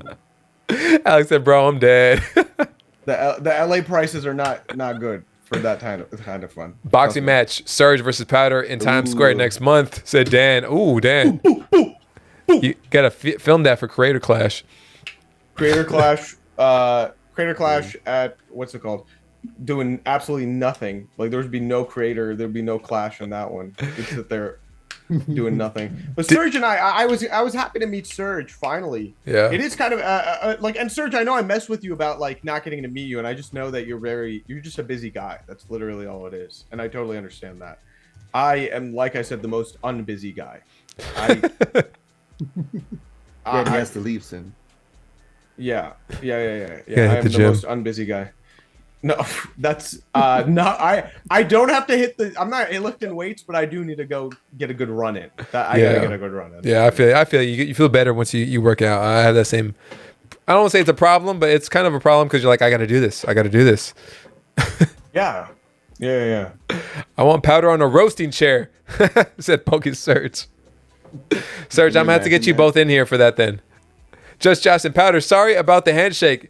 It's a vice grip. Yeah, no, it was actually like I wasn't ready for it because everybody was just kind of like giving handshakes, and Josh like went in for like a real handshake, and I was like, oh, okay, this is like a business meeting handshake. I gotta do this again. I'm like, no, you didn't. It was not like it hurt. I was just like not ready for it. Nobody was giving like, because everybody was like dapping you up, giving you hugs first. Yeah. You went in for like a business handshake, and I was like, good day, sir. What is this? Who pulled the base set Zard? Everyone went wild to Alex. Some kid that got pulled from the audience, man. Yeah, just anybody. There was a bunch of people that got picked for those giveaways, and at the end, a lot of other people won those extra giveaways. On top of that, Polkadiz is in here. He left with 2 of the Bear Walker skateboards. Yeah. Well, he rode them home. Yeah, I mean he rode them all the way back to the Carolinas. Ian's over there gonna go get them because he's actually mailing them to Diz. Yeah, that's a good idea. That like just have Ian mail them over. But like I would be so panicked in that situation. I'd be like, what the heck am I supposed to do? Right? That? Like, that was my first thought. That was my first thought. As soon as Diz went, I'm like, how the hell is he gonna get that home? Did he though? We would ship it, said Dan Norton. Alex also asked, did you guys address each other with your real names or your channel names? LOL. Channel names. Channel. You know what? So I've been to both. a couple. I've been to a couple like I've been going to cons for like years. Never for Pokemon like TCG related conventions, not card conventions. But I've been going to like PAX East and things like that. Like a lot of people don't know this about me, but I've been part of the Pokemon community, PokeTuber community, in terms of like the Let's Plays, the walkthrough, that type part of the community, the video game part of it, for years. And that's what my channel used to be before I was doing Pokemon cards. Yeah. And yeah, most of my like friends would call me like Powder to this day. Some of my best friends in life will call me that because we'll like be meeting up in like PAX East or going to PAX South or whatever it is. And when we meet up there, it happens. You go to New York Comic Con. you know, like, but I'm gonna respond to it. It's not Right. like I'm not gonna respond to it. Like, you ha, know? I'm not Powder. I'm not Powder. Yeah. I'm not Vision, Ian. I don't even remember Vision's real name. He told me one time. I'm pretty sure I know. remember slightly, but I can't remember your real name. Vision. It was in that you don't. garage. Yeah. You don't have to. You don't have to tell me. You don't have to tell me or anything. But I was like, It's in. It is in an my about bio. page. yeah, Yeah. is it? Yeah. I'm Yeah, gonna go. it is. Go look at you guys. Yeah. Look at this bio, I just guys. remember because his mom shouted it out to give you a Gatorade. Did she? Yeah. Oh yeah. She did. I remember. Like she pulled up like a. Yeah, she pulled like, up, you came arm, in, yeah, and then we're all arm, like, we don't yeah. even know his name. And then his mom shouts it out. I'm like, now we know. Now we He know. told us right away. Pokemon Collect said, "What is something you guys would like to add or change from Card Party for the next one?" Vision, we'll start with you since you're the quiet one. What? I chose from my dinner. I just had my dinner. What's something you would add or change for Card Party for the next one? On the spot. On the spot. Yeah. Let me think. Hey, you've got Add or podcasts with, change? with Vault and all them, so you gotta be on your feet, quick on your toes. Got to be quick with it. This is practice for you, man. This is practice. It'll change that. I mean, there's nothing really that I would change. Really, I mean, I had a fun time. I mean, Don't say that because Dan is in here. Don't say that because Dan is in here. Who's in here? Dan? Dan's in here. Dan, you know what I'll dude, Dan, I'm being dead serious. Bro, get some wrestlers in there. Get some like indie people in there next time. I'm being dead serious. Get some get a guy dressed up in a Pikachu onesie and a guy in an Eevee onesie and have them like wrestle it out. I think Dude, Serge said arm wrestling. Oh god. That would be so much fun. Hey, really though? Hey, Pat mentioned about a basketball game. yeah. Make it I would do happen. that. Make it I would do happen. that, yeah. 100% make it happen. Especially. Yeah. Basketball, dude, dodgeball would be fun. Dodgeball would be fun. I'm gonna get nailed in the head. There's kids in there. There's kids in there. That's It's what getting do you- small. Do the kids want to be part of the dodgeball tournament? No holds bars. No holds bars. Kids in the dodgeball. That makes it so much more fun. Yeah. Let's get kids. Trainer Ryan. You understand? You understand, kids? Oh, I'm gonna be throwing that ball, bro. Okay, the buffed kids. up You better creators. learn how to dodge in a year. Okay, you got 1 year. Figure Right. it out, kids. Ryan isn't allowed to place at Diz. That would be very successful though. Dodgeball and the winning team gets like a booster box or something. Like I could see Yeah. it. It'd be successful. Yeah, some sort of tournament. Better sign at some that. waivers. Get some waivers signed though. Yeah. No, but I mean, probably for real, like that serious. I felt like it was too kind of like it was kind of dragged out. I felt like that it was like kind of like more like maybe like it started at like 10 or something like that because just we were all deadbeat tired. Well, I mean, obviously not some who went to sleep actually early, but some who actually just like stayed up to have fun and everything. The cool people It that stayed was- up. Yeah. He said, "Yeah." Way past my curfew, especially. But I felt like it was kind of long. It was kind of too long for like certain events, like for the I mean X ball was fine, but I mean it's like I felt like it was just too long, really, to be honest. That's Like what I would change. what But Yeah, like- part? anything else? Well, because you kind of like experience everything like day one. I mean, sure, there's different events on Friday, Saturday, Sunday, but it was kind of just. I mean Friday. Do you want there to be like more like panels like Well, on the I'm main not saying- stage? No. I'm not saying panels. I'm saying like if there was like more to. Well, I mean I know that it's only like limited space, but I'm just saying if there was like more like different like events, kind of, then just like I was like get there in a tent for an hour, main stage to 11. I would just do whatever till 2:30 because you can't just walk around for 4 hours. Just go into Expo Hall, Bulk Avenue, Trick Shot area, go back Yeah. to your room. That's pretty much what I did, basically. Yeah, I think that Friday, like I'm sure we said this already, but that Friday could have either trimmed down the time or found an extra couple activities to do in the meantime. And I would say that mostly for like the like I said, the collectors that were there. I was having a good time just like chatting it up with like the other creators, even though like I felt it too. Like, all right, so where are we going next? But that's also something that an MC would help out with too, like with announcing like, okay, this is the next event at this time. You know, you guys feel free to, you know, leave the area, come back later on to when this happens.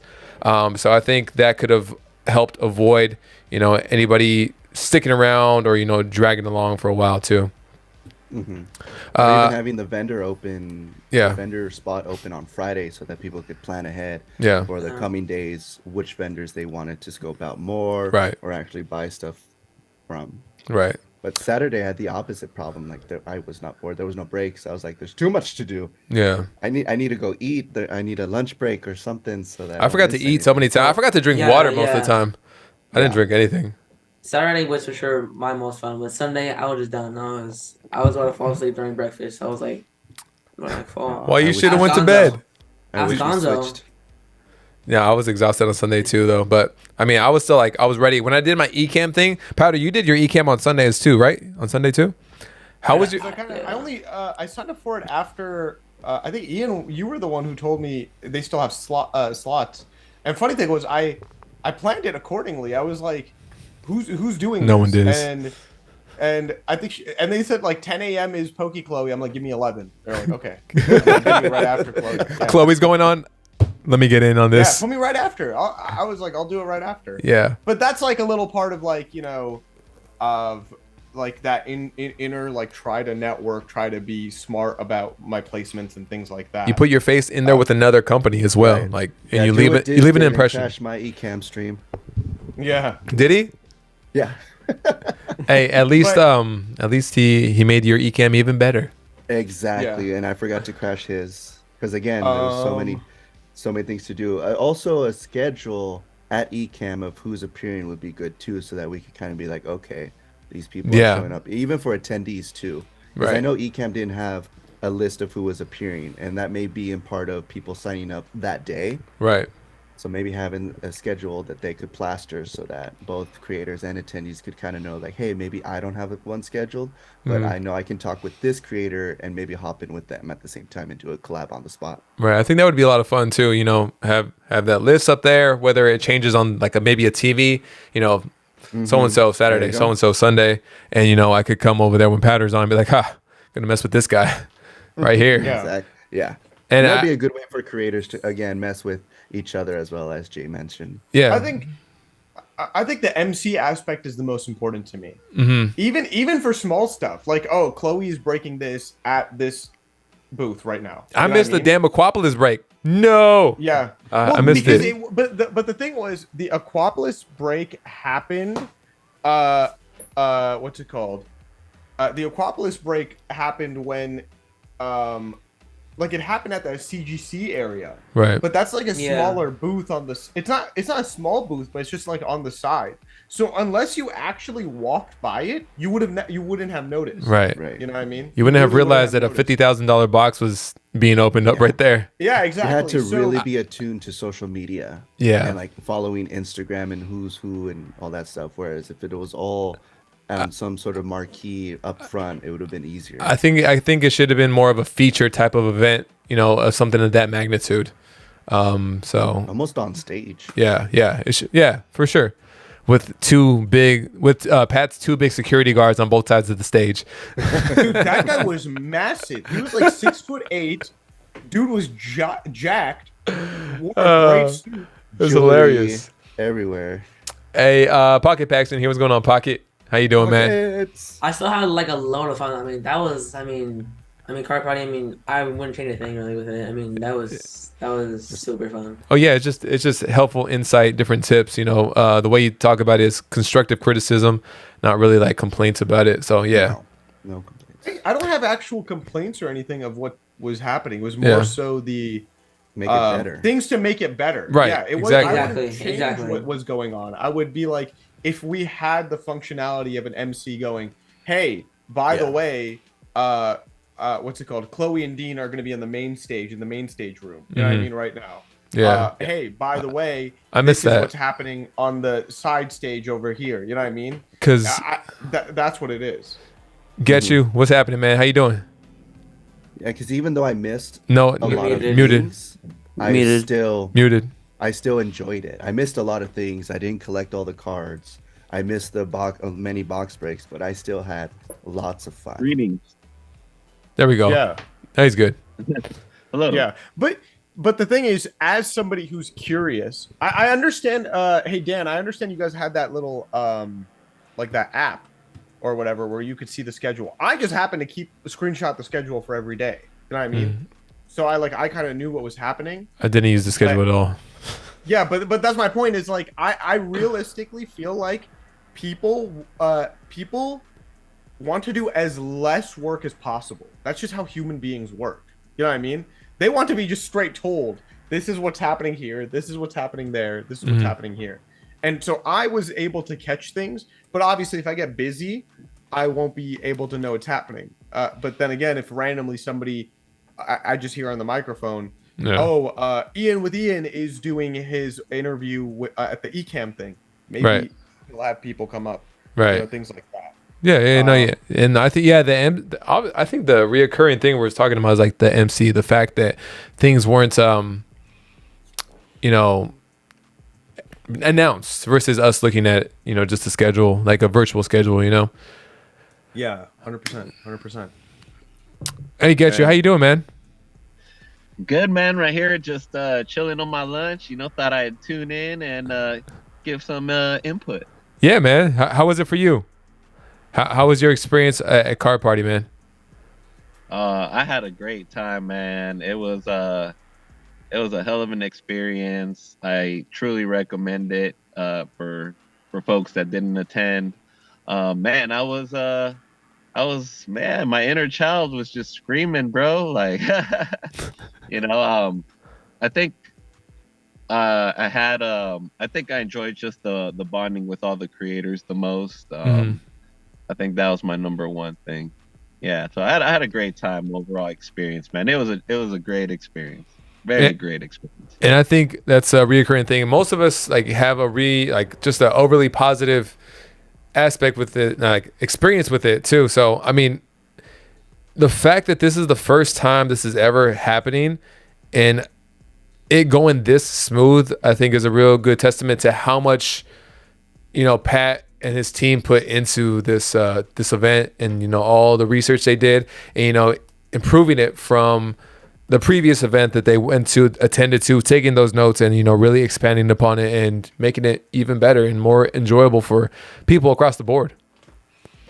Yeah, dude, absolutely. I reflect on this card party experience because as an organizer too, because I have been a part of groups that have organized conferences, particularly around education, and it focuses more on the style of how you had speakers from like 2 to 3 and themes, topics that they specifically talk about. Like that's what I'm more involved in and have experience in creating, but I thought it was very well organized for the first year, especially. Like I remember organizing with other folks on creating a first time conference ever as well. So I know it can be overwhelming as well as an organizer because there's things that are gonna not go the way that you expect it. And so as for Pat Flynn, as the head of the whole conference, people are always going to be coming up to him and asking him oh, what should we do? Or this didn't go through. What should this? So it can definitely be overwhelming, but I thought everybody did a great job. And yeah, there's little things here and there that can be fixed. For example, the announcements, announcing things when things open and close. I think a good way to fix that would be to hand out a physical layout paper when people check in so that they can see the schedule, a physical copy of the schedule. I think that's something that they could probably incorporate into the future. Yeah. I think Snorlax's time was awesome, but the kids just you know, like almost destroyed Snorlax. Those So you were Snorlax almost seated the whole fainted. time. Exactly. Snorlax almost fainted. So I did notice a couple things that did work around Snorlax time. For example, when when the first Snorlax time got a little out of hand, the second time around, Pat did mention, please stay in your seats. You know, we're gonna do Snorlax time right now. So Pat was please not just stay happy. in your seats. No, well, you know, you're working through it. You know, it's just a learning experience. So when Yeah. he did that, and the Snorlaxes came out, it worked. It worked. Everybody stayed in their seats, and the Snorlaxes did their thing. But it's something that you have to like do every time. You got to be, you know, conscious of saying it to the crowd every time. Stay in your seats, you know, because it's Snorlax time or whatever. And then if you have like a couple people like in the walkways to help Snorlax out or to help kids, the few kids that would rush up to Snorlax, then those people can, you know, like just ease things off. Because I Don't- remember Snorlax was getting torn up like right in front of me and Pokeballer Mike, and I was just Yeah. like, bro, I stood up and then I used barrier for Snorlax. I used barrier for Snorlax, so I got up and you know They need an like, escort, and they're gonna be punting these kids all over the place. yeah, No. I was telling the kids like, you know, don't reach in his bag, like, you know, give him some space. And then the Snorlax guy looked at me and he was like, "Thanks, bro, thank you." And then, you know, because he was overwhelmed, and yeah, dude. So just little things, you know, like it works. All of that works. It's just, you know, just little things. You just gotta adjust to it. Yeah, and I'm sure. Yeah. Well, great organized event, like very well done. Go ahead, Powder. I was gonna say, there were some adults that were acting up during Snorlax time. Oh yeah. Yeah, there were some weird adults that were acting up. I'm not gonna lie. That like I said, I saw adults pretty much take stuff from you know, like kids' hands, like you know what I mean, like the kids, like the packs are getting thrown, the adult just swipes it over. You know what I Bro, mean? there was some old guy behind me. I reached up to get a pack because there was this little kid. I was giving some stuff to this little kid next to me. I was like, all right, let's get him a pack. He snatched it out of my hand from like way behind me, and I look back at him like, "What the hell is it? Like, what are you doing?" Yeah, I might have scared him. I might have scared him a little bit. I'm not gonna lie. there was a certain, there was like, I did feel bad. Like at the end, you guys did a great job at the very end with, I think it was the last Snorlax time. Yes, they finally understood. They realized that kids were gonna get up no matter what. So you guys gave the better stuff to the like the slabs to the kids that were sitting down. You know what Yes. I mean? Like that was a good thing. But there was points where I had to see. I was looking at kids like sitting around me, and they looked sad because their parents aren't letting them get up. But all these other kids that were running over were Right. getting it. Yeah, rewarding the good behavior. Yeah, I you had gotta to get buy packs, Pokeballs keep in my backpack just to like randomly be like, hey kid, here you go. Like give him a pack, give him 2 packs or whatever. I can see Pokeball wearing a Snorlax suit and just Heisman down all the kids down the rows. We got Pokeball in chat. What's happening, Vol? How you doing, man? Vault, how you doing? Thanks for coming by, man. Fun story about Vault. I think me, Vault, Filler Chris, Pidgey Boys, and Cali Life TV, and a couple other folks were pack battling. And Evolving Skies, we were doing Evolving Skies booster packs. And, you know, we let Vault pick first, you know. Vault touched the packs, but then he moved his hand to the other one. And then Filler Chris ended up getting the pack that Vault originally touched. Was that we pulled the was it the Leafeon V alt art? I remember hearing about that. Nah, bro, Chris, you were setting those packs up, Chris. Hey, Chris was setting the packs up the whole time, man. Chris, all weekend, Chris was getting good pulls, bro. He wanted me to do a pack battle, and he was like, "Oh, let's do the pack battle." And he's the one getting the hits. Bro, Hey, look what is going on right now? He put them on the scale right before. Bro, Wade, like, dude, Wade is back. Vision, I'm looking at you. Chris, I'll find out, bro. I will find out. I know ways to find out, dude. Okay, I know. Trust me. Man. Were there any weird interactions that you had with people? Said TCG Verse. Did you guys have any weird interactions? I had one. All right, we'll go Ian because I'm gonna wait. I'm gonna make Powder wait for a second because he looks so happy. So I gotta make him wait. All right, I'm gonna ask Ian first. I had one. So I will be uploading a bunch of poses, pictures of schoolboys saluting with a bunch of content creators. The only one that rejected me, and really it wasn't a surprise. Can you guys guess who was the one creator that would not do the schoolboy salute with me? Little Ian. No. One of the UK. No. No. It's someone we know. It's someone we know. We're very close to. Was it? I don't know who you're close to. Who are you? Like you know the group. You know the group. Yeah, Vault like knows. Vault knows. Was it? Was it Ryan? Was it Ryan? It was Ryan. He's like, I'm not doing that shit, bro. Yep, that was. So we took a regular picture, and I'm like, all right, we're gonna do schoolboy salute. And he's like, what the fuck is that? And Vault's like, it's a schoolboy full art, and then I show him a picture, and he's like, oh. I'm like, you're gonna do it? He's like, no. I was like, all right, that's cool. That's cool. I cried in the corner for 5 minutes.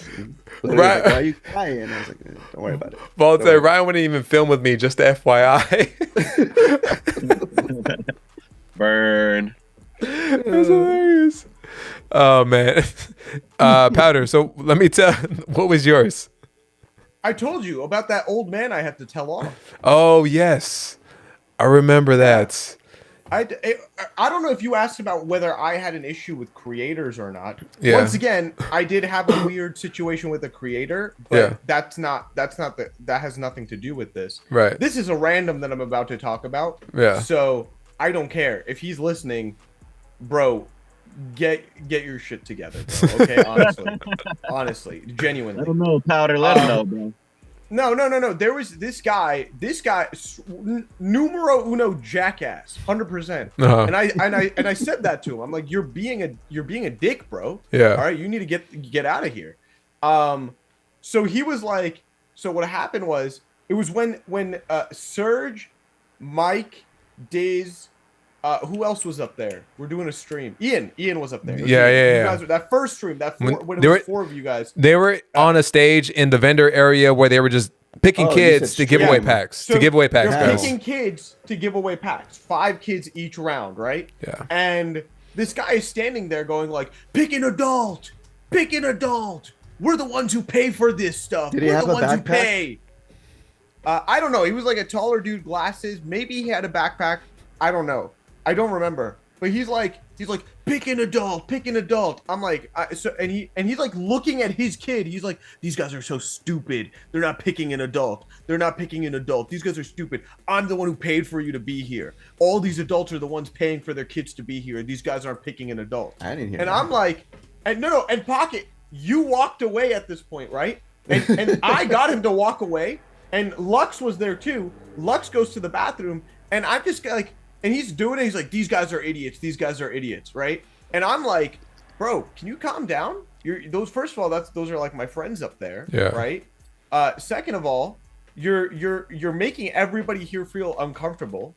Like the moms were like looking at him like, what? And he goes, who are you? Don't talk to me. I'm like, dude, walk away right now. Please walk away from me. Yeah. Please walk away from this entire situation. You are not being a good human being. Walk away from this situation before I like, I'm like, I will call security. You're being an idiot. Yeah. You're being an asshole. You need to leave. And he finally he goes to his son, he grabs his son like by his like wrist and goes, we're out of here. Yeah. Right. And he terrible, like walks man. away, and this mom comes up, she goes, thank you. That guy was making us feel very uncomfortable. I don't know. Like, Making it all I'm about like- yourself, man. That's crazy. That's crazy. I can't. I wish I could tell you who it was. I genuinely wish I could tell you who this guy's name was. Right. It was not a creator. It was nobody like that. But I was like, this is genuinely weird. Yeah, I'm man. like, this is so His weird. son is doomed. Yeah. I was like, what type of behavior is this? You're also around other kids. You're not. Yeah. This is not just. You're around other kids. I'm like, grow up, bro. Be an Grow up. adult. Yeah. I swear, he looked at me. He's like, "Who are you?" I literally said, Sean's day. something just clicked in me. I'm like, dude, walk away from me. Yeah. Please walk away from No, me. I mean, right but now. it seems like that kind of sets you off because you're like, How dumb are you? There's literally a bunch of kids here. Be respectful. Be an adult. You're a fucking adult. Act like it. Yeah, exactly. And it's like that. You know what that is? I hate to say this about like we've all had that weird situation where like there's people that we've all had that in our chats. You never pick me for giveaways. Well, you never pick me for giveaways, right? I saw the human version of that. I saw the human version of that. That's what it was. A lot of things. Yeah. We all have it. I've seen it on TikTok, my Twitter. I've seen it here on YouTube. I've seen it everywhere. Yeah. I saw that in person, and I told him, you need to walk away. Please. Right. You're making people feel uncomfortable. Absolutely. I will get security. Yeah. And it'll be worse. Okay? Leave. Alex, I appreciate you in that $5 super chat. This is exactly what I'm signing up to see. Always call weirdos out, said Alex. Hey, man, facts. Vision, let's get you in on something right here because we've been having you quiet over there for a minute. Were there any weird interactions that you had with people, Vision? Not really, but I mean, I seen some people that were kind of, this, not there at all. I mean, but other than that, there was just not really. No, nothing too bad that you saw? No. No interaction. Nobody did anybody recognize you? Did anybody come up to you? But I had my very first fan interaction. Which I'll always so it was he's so happy right now. Yeah. So me I think it was Friday. Me and my mom we were talking. We just talked with Gonzo. After we were talking about what to do next, and after some kid's mom comes up to us and like, "Oh, are you Vision Games Pokemon?" And I was like, my face went like, you couldn't even help it, huh? Yeah, I am. And I was like, oh, my son was too nervous to ask. Could we get assigned energy? Yeah. And after I was like, yeah, for sure. I mean, that's something that I always remember. But and after I'm pretty sure somebody else. I don't know if it was somebody or no. It was someone's son who I did a trade with, and after they noticed me afterward. I'm pretty sure. I can't remember, but that was one of the interactions. Except for Surge throwing bulk at me. that was one of them as well. Hey, that's because Surge kept pulling nothing but bulk all weekend, so I had to pull him his Tyranitar and everything. Thank you, Powder, for hopping on. He just had to tell us he had to go. Yeah, appreciate you, Powder. I know he only had a short time that was able to be in here. Thank you, man. Thank you. We'll catch you on the next one. I'm going to have Powder on a podcast solo very soon. Diz is in here too. So just FYI, guys, looks like me and Diz will be doing a podcast together very, very soon too. So be on the lookout for that, guys. Vault said if you guys had any bad interactions with any other creators other than Ryan. I didn't. The only thing I did, I felt like that, I don't want to say anxiety, but I saw you guys, you know, it was crazy because as soon, I wasn't there when, Ryan and Rev and all them walked in at the same time, right? But Rev got swamped as soon as he came in, like ridiculous. Like he had a line a mile long, and Ryan said nope, took off this way, right? So I was like, oh, there's Ryan. That means Rev must not be that far behind. So I saw you guys, giving that time to a lot of people, and not really being like cool about it, not being dicks about it by any means. At the same time, I'm like, okay, let me pick and choose the time that I do this because I don't want to go up there as soon as you guys are done with this big line of people. I should have other opportunities where it's a little bit chill to, come up to you guys, say what's up, get an autograph for like the Pikachu or whatever, But I did have like a little bit of, wanting to not go up to you guys, like the bigger creators, just because I wanted them to breathe and have that chance to enjoy themselves too. Yeah. So it's not really a weird experience, but that was kind of like my mindset with everything. You have any weird experiences like with like people? Weird experiences. No, no, I don't think I did. No, I mean, yeah, no, I mean, I thought it was I don't even want to say it was weird. I want to say like it was just awesome, to be like in the hotel lobby like at one point and at nighttime, and I was just looking around and I was just tripping out because Pokey Rev is like right here down the like in the hallway down the hall right here, like just talking, chopping it up with people. Pokey Dean's just like right over here, just like hanging out, ripping packs with a couple people. Which shout out to Pokey Dean too, by the way. He was a real cool cat who he was like just walking around, and then I think like a bunch of us were right there at the hotel lobby, like, oh, we're trying to get like a 20-person pack battle going on or something at the same time. And he was walking by, and I was like, "Yo, Pokey Dean, you want to get in on this 20-person pack battle, bro?" And he was just like, yeah, all right, cool." And so I gave him a pack that I had on me. I was like, "Here, bro, like get in on it." So he just came in. He was like, "Yo, what's up, guys? What are we doing?" He was real chill. He saw that there was like a camera there filming, so he tried to, he tried to purposefully kind of get in there too. So Yeah, because he knows, I remember like, that. Yeah, he was we just. all got. Everybody Yeah. seemed like, as far as creators goes, everybody seemed to pretty much do what Pat wanted to do. You just like look out for each other. We kept Ryan and Leonhardt miles away from each other within 50-mile distance, so 50-foot distance. So, hey, job well done, Vault. Job well done to you. For Yeah. Yeah, dude. They weren't even on man, stage together. no. respect your space, right? Respect your space. So yeah, I just thanked him. I'm like, "Yeah, bro, thank you, man. Do your thing." And then he just kept moving, Mhm. doing their thing. Hey, Vault.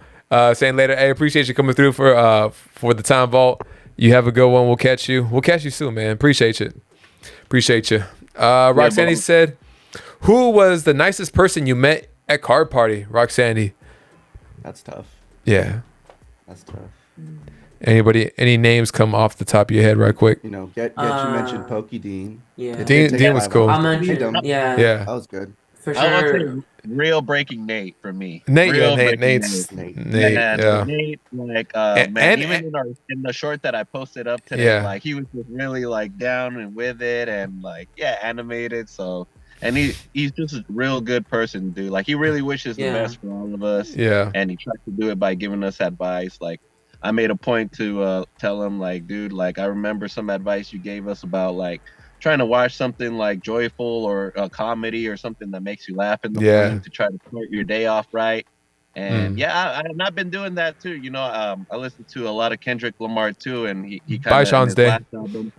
on his last album he mentioned stuff like that too as well, like waking up in the morning and taking care of yourself, like trying to start your day off with some positive vibes. So I would say Real Breaking Nate was probably one of the nicest people I met. Yeah. Ian, are we all gonna say Nate, or do we have other creators in mind too? I can name someone else. I'm sure everyone's probably saying Nate. No, you're good. Like the You good? nicest. I did meet Leonhardt. I thought he was like really respectful when I was talking to him. He gave me the space to allow me to say what I needed to say to him. And he was just a really nice, genuine guy too. Yeah, that's a tough title. I mean, everyone was nice. I mean, Everybody was so nice. Even people I bumped into in chat. I got to meet the Pidgey Boys, Cali Live, Green Poke Tea. Lab with Sawyer. What's going on? I thought Green Tea was just this big old dick that just liked whoever he wanted to like, but no, Green Tea was was actually really nice too. I was like, oh wow, Green Tea, you're not the worst. He signed the binder and he was like, "Why am I signing this?" I said, "Because you're Green Tea." He signed the Pikachu too, and he was like, he was probably thinking like, why are you having me sign this? I'm like, because it's Green Tea. It's a Green Tea. Your profile pic looks very menacing, but no, it's really, really chill too. Vision, was there any like one of your favorite interactions you had with like anybody at card party? Nicest person, best interaction. Well, but before I start, I think I seen Green Tea like twice, but I don't know what he looks like, so or else I would have at least said something to him. I have no clue what the guy looks like, but just starting that off. But probably for me, Probably Chloe and Dean. Yeah. They're probably my favorite to meet really as well. Yeah. Because like They were very nice. like obviously like seeing them somebody interesting as I think Powder said earlier. Everybody has like a character, but Dean and Chloe don't. They act the same way as they do on the streams in IRL. Well, we all have one, but it's like they don't. They're so nice, down to earth. They're just exactly how they are just on stream. And then Ando was a freaking nice dude. Ando was amazing. Yeah, he really was. Yeah, man. All the travel that he does, I don't know how he was like on 100 every single day, and I was over here dying on the third day. Yeah. Ando is super, super nice. And what I like about Ando is he remembered, because I've met him twice before, and he doesn't remember right away. But when I start talking about the previous times that we've met, like you can see the light bulb. Like, yeah, I remember. Yeah, he meets so many people. Oh, I bet. But it's nice to, like, even when I talk about the video that I made about Pokeclay and Pokedean, he's like, oh yeah, I saw that one, and it's like, dude, you couldn't be not on YouTube and still be where you are today. But the fact that he remembers these faces and all these names, it's like those little things that you don't expect someone. I think we kind of forget that we're all people. Like sometimes, whether your sub count is like at mine or Get You's or like crazy like Ian's, sub count like insane. I don't have. I'm just giving you a hard time. Or like when you get to like Ando's, over 2 million and everything, But like I said, I think this event really kind of humanized everybody and made everybody realize, it really should be and is a community. Yeah, 100%. Like, there was no one treated. I mean, the bigger ones who got on stage and all that, but it was nice. It was nice to walk around and if you didn't know sub counts, you couldn't be able to really tell except like the meet and greets. But other than that, yeah, it was an even playing field. Surge said, enough being fangirls. What about the smaller tubers? Yes, the smaller PokeTubers. We're all in here right now. Surge, are you still in California, Surge? Did I miss that? Hop on then if you want to talk about the smaller tubers. No, but I think meeting Diz, Mike, Surge, Pidgey Boys, Cali Life, everybody in here like that was there. I think we got on like really well, and we just like it was like we were talking to each other. I think it's like we talked to each other like we never. This is not our first time meeting. Like we've been here before. It was no like pause. Like, oh, are you so and so? Like, no, it was just straight to it. Like, yeah, what's good, man? What's going on, man? How you doing? Like, it was seamless. A seamless amount of camaraderie between all of us. Pokemon Shed, what's happening, man? How you doing? Because it isn't. We all fan before facts, man. It was weird, but in a good way. We weren't catfished. Oh yeah, we weren't catfished. I mean, I saw Diz and I was like, man, you sexier in person. Man. I was like, ooh, and he got the Yeezys on. I was like, ooh, he came up with the zebras. I was like, ooh. And it was good too because we could talk and bullshit around just in person for the first time. It was cool. Oh, Vision brings up a good point. How do you take off the hospitality bands? Can we get like adjustable size bands? I mean, I know that increases the risk of transferring to other people, but we couldn't really get. I like how he still has it on. I can't get it off. That's why I asked Dan. I can't get it off, and I don't want to cut it, but it's like cutting off my circulation now. It's like I can't take it off now. I had to cut mine off. Yes, we need different bands. Like if I try to pull it, just use scissors. What do you mean? I want to like keep it. Hey, Get You, appreciate you, man. Apparently, Em found a way. She like twisted the part that comes out, and she was able to slide hers out. She tried to do it on Diz, but Diz was starting to get his circulation cut off. So Diz just said, "Nah, we cutting this off." Oh, that is hilarious. Nate told me he took his off every night. I should have not have like pulled mine so tight. And that was my mistake. Don't cut it off. Google music festival bans removal. Nice. You Lord. Hey, Lord. Man. I missed. I think I missed a question up here. Hold on. Let me scroll back up. Tina, thank you for stopping in here. I hope you're doing well. Yes. You got to be there because you're one of the few mods that wasn't there. Come on. Yeah. Highlight for me was hanging with mods. I didn't get much time to hang with anyone, but we wanted to make sure to hang with the mods privately who do so much for the channel. Thanks to the mods, said Dan Norton. That's awesome. Yeah, man. I mean, it amongst everything that was going on, I don't know how you guys or like how Pat was able to keep up with everything amongst everything that was going on. I'm not a mod and I was able to hang out. That was nice. Yeah. Hey, real quick, I gotta dip out, y'all. But hey, Jay, thanks for having me. Absolutely, man. And all y'all have a good night. All right, I'll be in chat lurking and working. All right. Sounds good, man. Get you. I'll catch you. Appreciate you hopping on, man. Gotta get you. Get you, everybody. Peace. Take care. Fish. Digi in here. I'll for sure be there. The second one, Digi Smitty TCG. So he was down here in Southern California, ready for card party. He got terrible food poisoning and wasn't able to attend the event at all. So Digi, yeah, I mean, I look forward to meeting you at the next one, man. And trust me, there is going to be a next one because it went so well. So make sure you've been there. Gem Pause. What's your thoughts on the new YouTuber partner program reducing hours and subs according to, someone told me about that, Pokemon Shed. Ooh, this is new. So it's interesting. So AdSense doesn't necessarily begin to pay you, but you can still like get, I think, super chats and like memberships from what I understand. I think the new threshold is 500 subs with 3,000 hours of watch time. So they cut the subs in half, but then only cut the hours by a quarter. Yeah. Oh. Yeah. So any thoughts on that? But AdSense doesn't necessarily, begin to work until you actually hit the current threshold or the past threshold of 1,000 and 4,000 hours. Okay. So that unlocks memberships, the emojis, super chats. Yes. Okay. Yeah. You know what? That's good. That's good. I think it gives more people, a more attainable goal as you are, starting off, because it's a daunting thing. It is, and those hours can take a minute to, add up.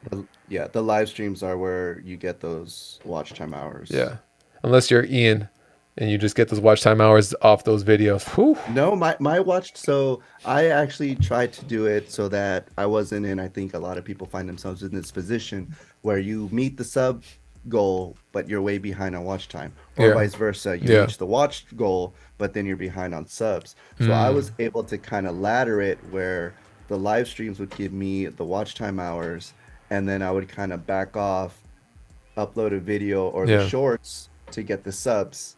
And then once my subs outpaced the hours, live stream. So it was like shorts, videos, live streams, shorts, videos, live streams. Tina said that, or 3 million short views in 90 days. Okay. That's a big difference too. Because wasn't it 10 million within? Oh, for the shorts? Yeah. So it got changed to 3 million. I think it was 10 million before.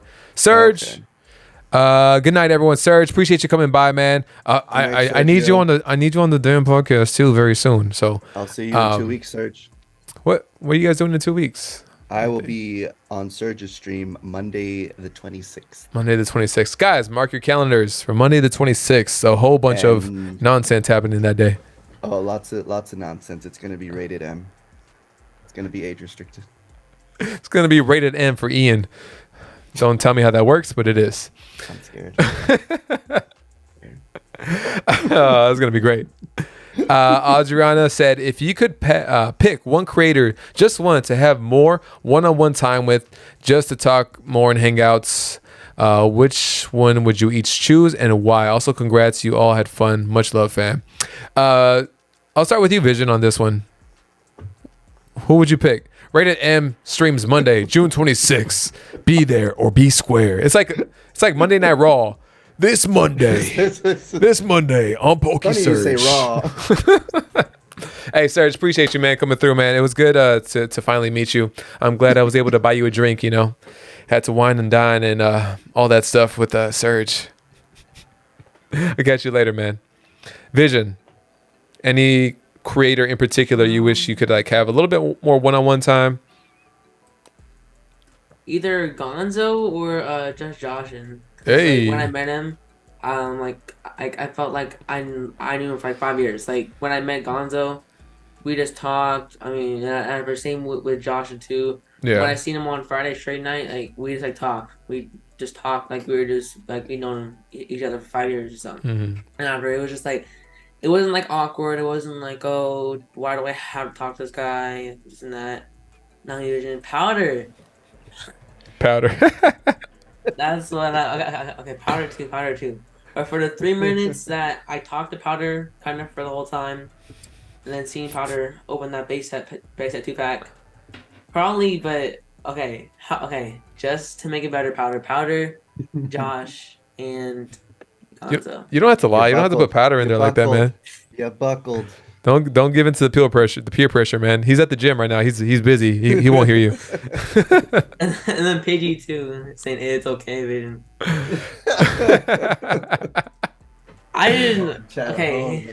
Honestly, I wish I had more time with a lot like a different, like a bigger creator. Like I'm not saying that you guys aren't big. Like if I was able to pick their brain about YouTube and talk about that overall, one of my most, I want to say one of my favorite moments was being able to talk to Dan about YouTube at the end of Sunday, just in that room around that table, Dan. Like that was like some of the most rewarding conversation that I was able to pick up on. The interactions I had with all my other, creators, everybody in here was awesome too, but we were just bullshitting around, we were just having fun. Like as far as a constructive conversation, I had constructive conversations with like Pocket Packs, with Mike, Diz, and Serge and all them too. And then on top of that, that last night on Sunday when I was talking to Dan, or a lot of us were, it was even it was a very fruitful conversation, and I took a lot from that, and it was very, very helpful. I'm on sub and said, Alex, hey, you gotta do what you gotta do, Alex. I understand, 100%. Ian, how about yourself? Probably most won't be surprised, but Pat, yeah. Surprisingly, I have not had a lot of one-on-one with Pat, where it's just not being filmed, or not just because there's a line of a meet and greet. So, when we met, he was filming to give Ian a Charizard. We talked a bit. I think at the pop-up shop is the most that we've had a conversation. Right. And then at the mall collab, we arrived, talked 5 minutes, and then we were already strapping the cameras on and everything. OPB called it, by the way. What? He said I was going to pick Pat. And at all the events in Hawaii, RocketCon, he was there to shoot a video and all that stuff. And of course, I'm there doing the woo. Yeah. I think people forget that too. Like, even though you are in 1800 DPM videos, that every time you get together for a video, or like you're part of a video, there's not much interaction besides what's going on in the video. Even when like we got together for either the collab stream or we did those other videos together, it's not like we were there.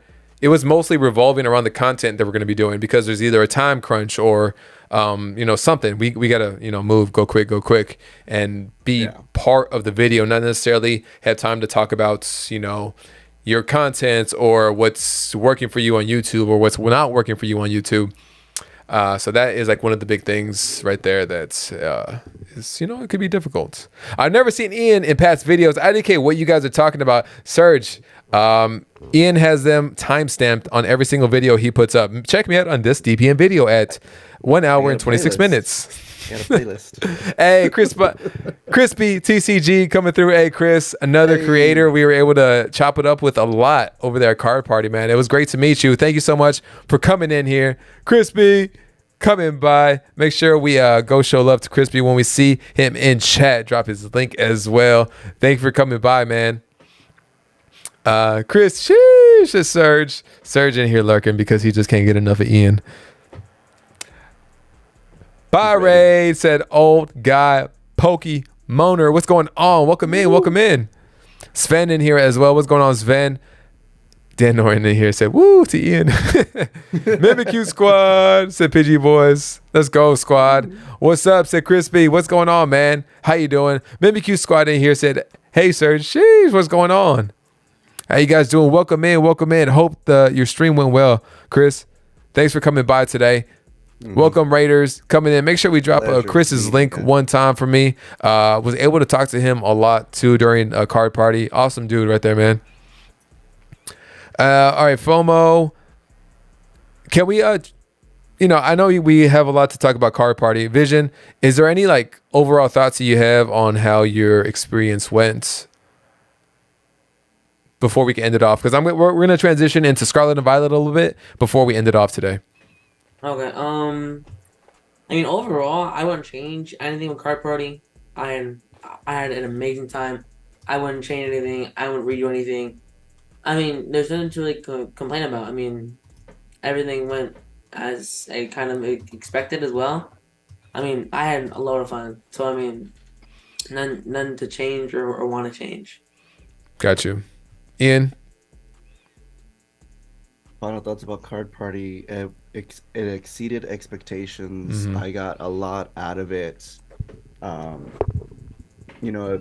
I heard some complaints about the price being too high, like price of admission. Right. But what you get out of it, especially if you know what it's about, it's so worth it. I mean, you get the value tenfold. I'm gonna have to take another binder next year. And because you could pay the price of admission, not buy anything, and still have a blast. Whereas I know other expos and collecticons, the price of admission is low, but you're expected to buy a lot of stuff. Right. But so I know families with kids, just pay the price, and then you meet all these people who are signing stuff for free. Featured content creators signing for free. No big lines. They're walking right by you, and they're more than happy to do so. It's just it's well worth it. Exceed expectations 100%. Yeah, I mean, I agree. I like the overall consensus, I would say, from most, if not all, the creators. Because, as far as, we can't really take a non-creator perspective on it because we got to do other things that, a lot of the other people didn't get to do. But as a creator, it was an amazing experience, man. Pat was in on the live stream earlier, so I appreciate you coming through earlier, Pat. And Dan, thanks for being in here right now. Yeah, you missed him. I thought you was gonna pop in right after he came in, but I don't know.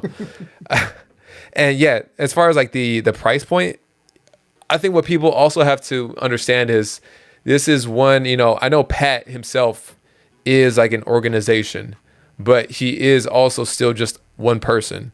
And although he has a ton of people that work for him and around him, to create something out of nothing, especially with, things the way they are as far as pricing on everything in inflated markets, to be able to put something on like at this caliber is a tough undertaking. And the fact that you have to, the price point is very well reflected on what was provided, what was given. When you're talking about one person, not an organization, not Collecticon as an organization putting something together, as one person bringing a whole team together and being able to put something together like that. It's pretty impressive and incredible that he was able to, make it happen.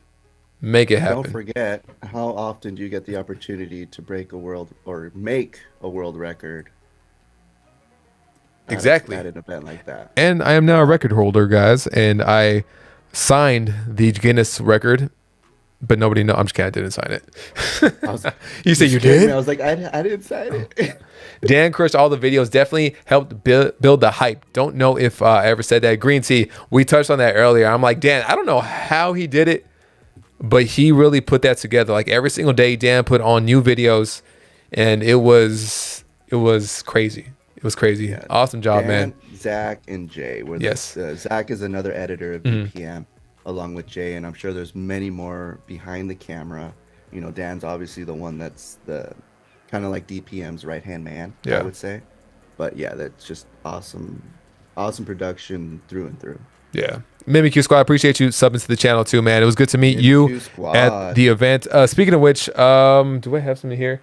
on an upcoming stream, Mimikyu Squad did give me a PSA slab, a PSA 10 Groudon from Celebrations to give away to you guys at some point. So we will be doing that. Not today. We already did our giveaways for our stream earlier, but thank you again, Mimikyu Squad. We are definitely going to be giving that away to someone in chat at some point. In the title, we're talking about Card Party. I'm sure I'm gonna have Diz on Thursday, and we're gonna be talking about Card Party again. His perspective, the way he saw it, but we're also gonna be talking about him. For now, let's switch over because I don't want to clickbait everybody and say we didn't talk about any Scarlet and Violet or Paldea Evolved. Paldea Evolved was a big part of Card Party. You guys gave away literally thousands of packs of Paldea Evolved at Card Party. How have you guys been enjoying Card Party? Enjoying or not enjoying? Vision, let's start with you, man. Can you repeat that real quick? How have you been? I wasn't listening. I wasn't listening. Yeah. How has Paldea Evolved been treating you? Are you enjoying it? You're not enjoying it? Scarlet and Violet overall? Well, for sure, base set. I don't know if some of you guys don't know, but base set, I absolutely hated base set. I thought base set was it lacks effort into it. I thought it was, but Paldea at first because the port rates are very tough, But today on my stream, I pulled this, which I'm very happy on. Nice, man. Le Grusha. Yeah, and after also pulled gold. Quaquaval gold. Quaquaval. I say Quaquaval. I don't know. Well, I'm probably wrong anyways. Make a video on it. Yeah. Rayquaza. I'm really enjoying Paldea. I mean, pull rates may be harsh, but that's what makes it exciting to chase the cards. I agree. I agree. People were complaining about base set being too easy, and now people are complaining about Paldea being too difficult. I'm like, bro, just make up your mind, man. Overall, I would say it's still I don't want to say a tough era to get into, but it just doesn't have that same fire that Sword and Shield did, especially with the alt arts. Paldea is a step above Scarlet and Violet, so I'm glad that they're making it go in the right direction. But it's still, it still has a lot of room for growth and improvement. Ian, how about yourself? Have you been enjoying it? Not? So far, comparing to the excitement and hype that we had during the Sword and Shield era, especially with sets like Fusion Strikeout, but Fusion Strike, two Gengar, Evolving Sky is brilliant, and all the later sets of that era, just the hype of chasing the Giratina, the Lugia. I don't think, for example, take Vision's reaction when he pulled the Lugia Silver Tempest. Bouncing around over there.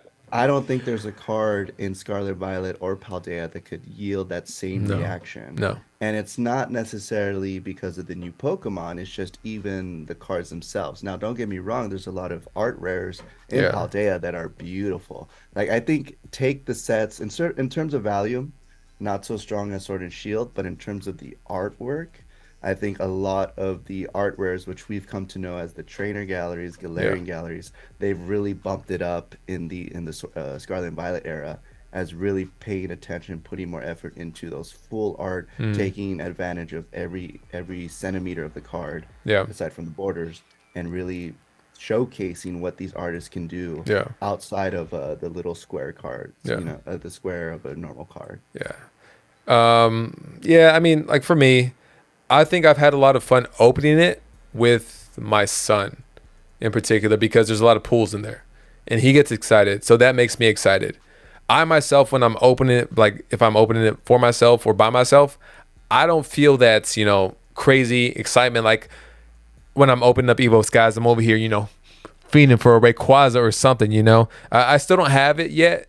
I think it's good that they're moving towards, a little bit more difficult for the pull rates. Hey, Mimikyu Squad on the chugga choo choo donut train on the track. Hey, Mimikyu Squad, appreciate you, man. Thank you so much for the dono. Appreciate you membering up. And like I said, it was good to meet you this weekend and hanging out. Appreciate you, man, on the $2 dono. But at the same time, people get to collect whatever they want to collect. No matter what we say on here, it's having fun. As long as you're having fun with it, just have fun with it. Like, Yep. it doesn't have to be always about the price point. It should be if you're having fun with it, especially if you're making content. Because if you're not having fun with it, then don't do it. Don't do it. It's easy as that. Steven, choo-choo on the $2 super chat. Choo-choo. Appreciate you, Steven. Laura on the peach. $1.49 peachy. Hey, things are looking very peachy right now. Diz, membering up as well. Diz, I usually make an explosion sound when people, member up or drop donos that I just can't during the podcast. Diz, appreciate you. Roxanne said, D's nuts. Rock, what's happening, man? Appreciate you on the $2. Thank you, Rock. Hey, make sure you guys check out Rock's channel as well. I feel like I've never dropped your link, Rock. So make sure you guys check out Rock Sandy. Make sure you guys check out Polka Diz. He's going to be on the podcast very soon. Most of you guys are already subbed to all these people in here, but just in case you're not, Ian Vision in here as well. Jay, don't steal my outro. Gonzo, I have to because it's a very true statement. Ian, shouldn't the appearance fee go the other way? I never asked you to super chat, Ian. What are you doing? Appreciate you. Ian's appeared on more videos of mine than I have now too at this point. We'll pay you in bulk, said Pidgey Boys. Hey, that's fine. That's fine. Do you miss Sword and Shield era, said Olympic. Ian, do you miss Sword and Shield era? I mean, there's always access to it. I feel, we can always go back to our binders. I mean, the prices are increasing. But at the same time, I miss it, but I do think it was time to switch to a new era. And of course, people don't like change. I think with the beginning sets of Scarlet and Violet, we're going to have kind of like that love-hate kind of like, but look at Sword and Shield base. Look at Rebel Clash. You're going to have those sets in an era that people just don't resonate with. Right. But I have faith in Pokemon that they'll come out with the set in Scarlet and Violet that's just going to blow it out the water. Yeah. Hey, Sven McThias on the $5 super chat. Thanks for the card party content. Hey, how many of you guys were in here watching the live stream when I was live streaming on what was that, Friday night? There was a lot of people in chat. I was like, oh, this is a thing now. This is the thing all the now. Content creators were at card parties, so the viewers needed their content. Like people that normally stream that weekend, they're like, no one's streaming. Mimikyu Squad, sorry, not sorry for the donut train. It's my thing. Hey, appreciate you, Mimikyu Squad, on the extra $2 dono as well. Thank you, man, for coming through. Again, man, hey, Mimikyu Squad was walking around with his Mimikyu the whole time. It's hilarious. Alicia Bush in your hand raised. Yeah, if you guys were in here during that live stream, it was a lot of fun to do for you guys, and I was surprised. Like I said, I was surprised. I couldn't make it. You still happen to be on that video. So back to like Sword and Shield era, Scarlet and Violet. Vision, are you missing Sword and Shield era at this point? Like what Ian said, not really. I mean, you can only just find it in stores or LGS or in binders. Not really. Yeah. Because it's still findable. It's still available, right? Yeah, you still have access to it. It's not like I'm like, oh, will I ever open it again? I opened a Sword and Shield today. So it's not really something that I'm worried about. And no, I don't really miss it. For me, Lisa's in here. I see Talisa. How you doing, Talisa? Welcome, man. It was good to meet Talisa at Car Party too. Mm-hmm. Talisa signed the binder. Who introduced me to Talisa? Was it Serge or Diz? I think it might have been Serge because she was looking for Serge, and Serge was like, "This is Talisa." I'm like Talisa? She's like, "Yeah, the Talisa. Like the Talisa." Fun fact too: Talisa was picked for a giveaway at Car Party. She didn't happen to be present, but I'm hoping you got that giveaway, Talisa.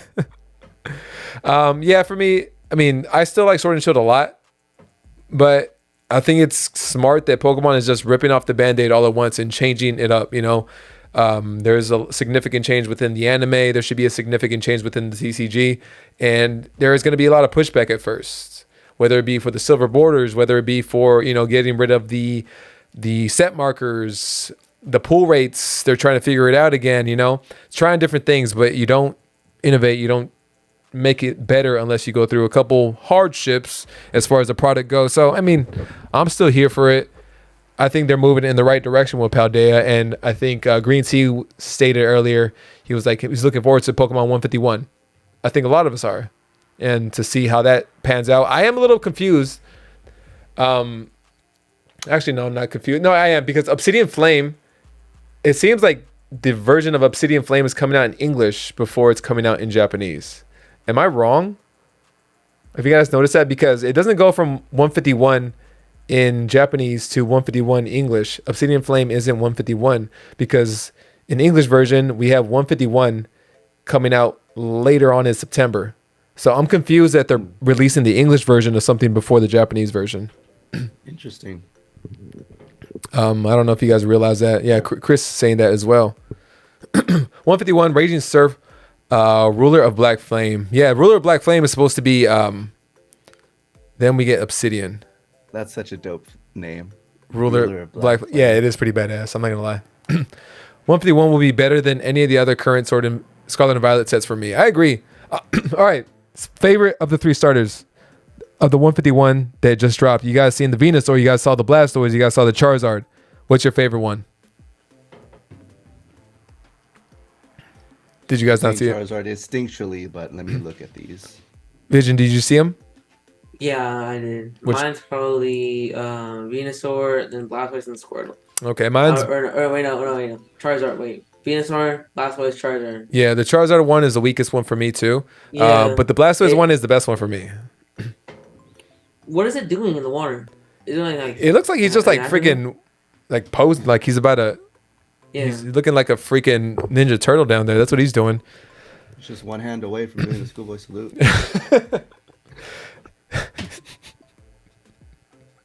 The Blastoise salute. The whole... There is a card that it looks that Blastoise has one hand up here, and because he only has the 3 claws, he has him out here. That he okay. The whole Blastoise line is the best line, I think. I think they picked I'm not trying to shit on any artists here, but I don't think they picked the appropriate artists or the type of artistry for the Charizard line. It just looks like it's too far away. The one-dimensional look to it doesn't really work, although it does work with the Mew. There's a Mew card that got leaked out. The Mew is beautiful. The Mew looks amazing. I think it looks amazing for the Mew, but not necessarily for the Charizard. I would trade all my Blastoise and Venusaurs for all your Charizards. Does at Pokemon Fun. Yeah, and I think a lot of us are in here with the consensus that 151 is going to be like... There's like a point within Sword and Shield where the, not want to say the hype, but the anticipation just leveled up a lot. Whether that be with who was it? What's that? Was it first? Because Vivid Voltage came out right after Champion's Path, because the Charizard from Champion's Path was like that first, big hype factor with Sword and Shield. Then the Rainbow Chunkachu, and then after that, they kind of announced Alt-Arts, even though Battle Styles wasn't that great of a set. But then, they kind of got right on track with Chilling Reign, then to Evo Sky. So there was a point there that really changed, and I think this was going to be that point for Scarlet and Violet, or I guess we're all hoping it's going to be that point. Jay, why are you not wearing CP merch like the other 2 professionals? I don't see Gonzo wearing... I don't see... Vision, are you wearing Card Party merch? Oh, you are? It's the one that I made, yeah. He's wearing the Chaninos of Card Party. I don't think I have any Card Party merch right now, guys. Hold on. Yeah, I think we got lucky as creators because we got some of the VIP perks, which wasn't very clear. Is Dan here? Oh, Dan, you're here. Yeah, so it wasn't really clear. So I was... Yeah, no, I don't have any Card Party merch. Like not I with got me a right lot now. of the VIP stuff, but I didn't know that as a creator that I would still have access to some of the VIP merch. So that's why I was like, I got free stuff. Exactly. We got free stuff. And then same with the breakfast. If I was a creator, would I have still been able to go to the breakfast without Yes. the room? So there was I could have easily asked, but just up front that was kind of like a I don't know, but since I never do VIP anyway, it was a perk. So it's like, yay. Yeah, I wasn't aware that I'd be able to go to the breakfast as well, because it was only for like the creators. I wasn't sure, like, all right, so I am a creator. Your face is on there. But am I a creator? It wasn't clear. Yeah. It wasn't clear. LOL OMG, I'm so sorry, said Talisa. Oh no. Why are you sorry? Why are you sorry, Talisa? I missed out. Conversation with Dan. Okay. Yeah, it's just Talisa and Dan. You guys are good. They sold out of pins too, even though we pre-ordered them through the ticket purchase, said Gonza. Oh, I didn't know that. Yeah, I didn't see any pins. Yeah. We got pins in our little goodie bags. We got goodie bags, which I also didn't know I'd receive. So thank you again. Yeah.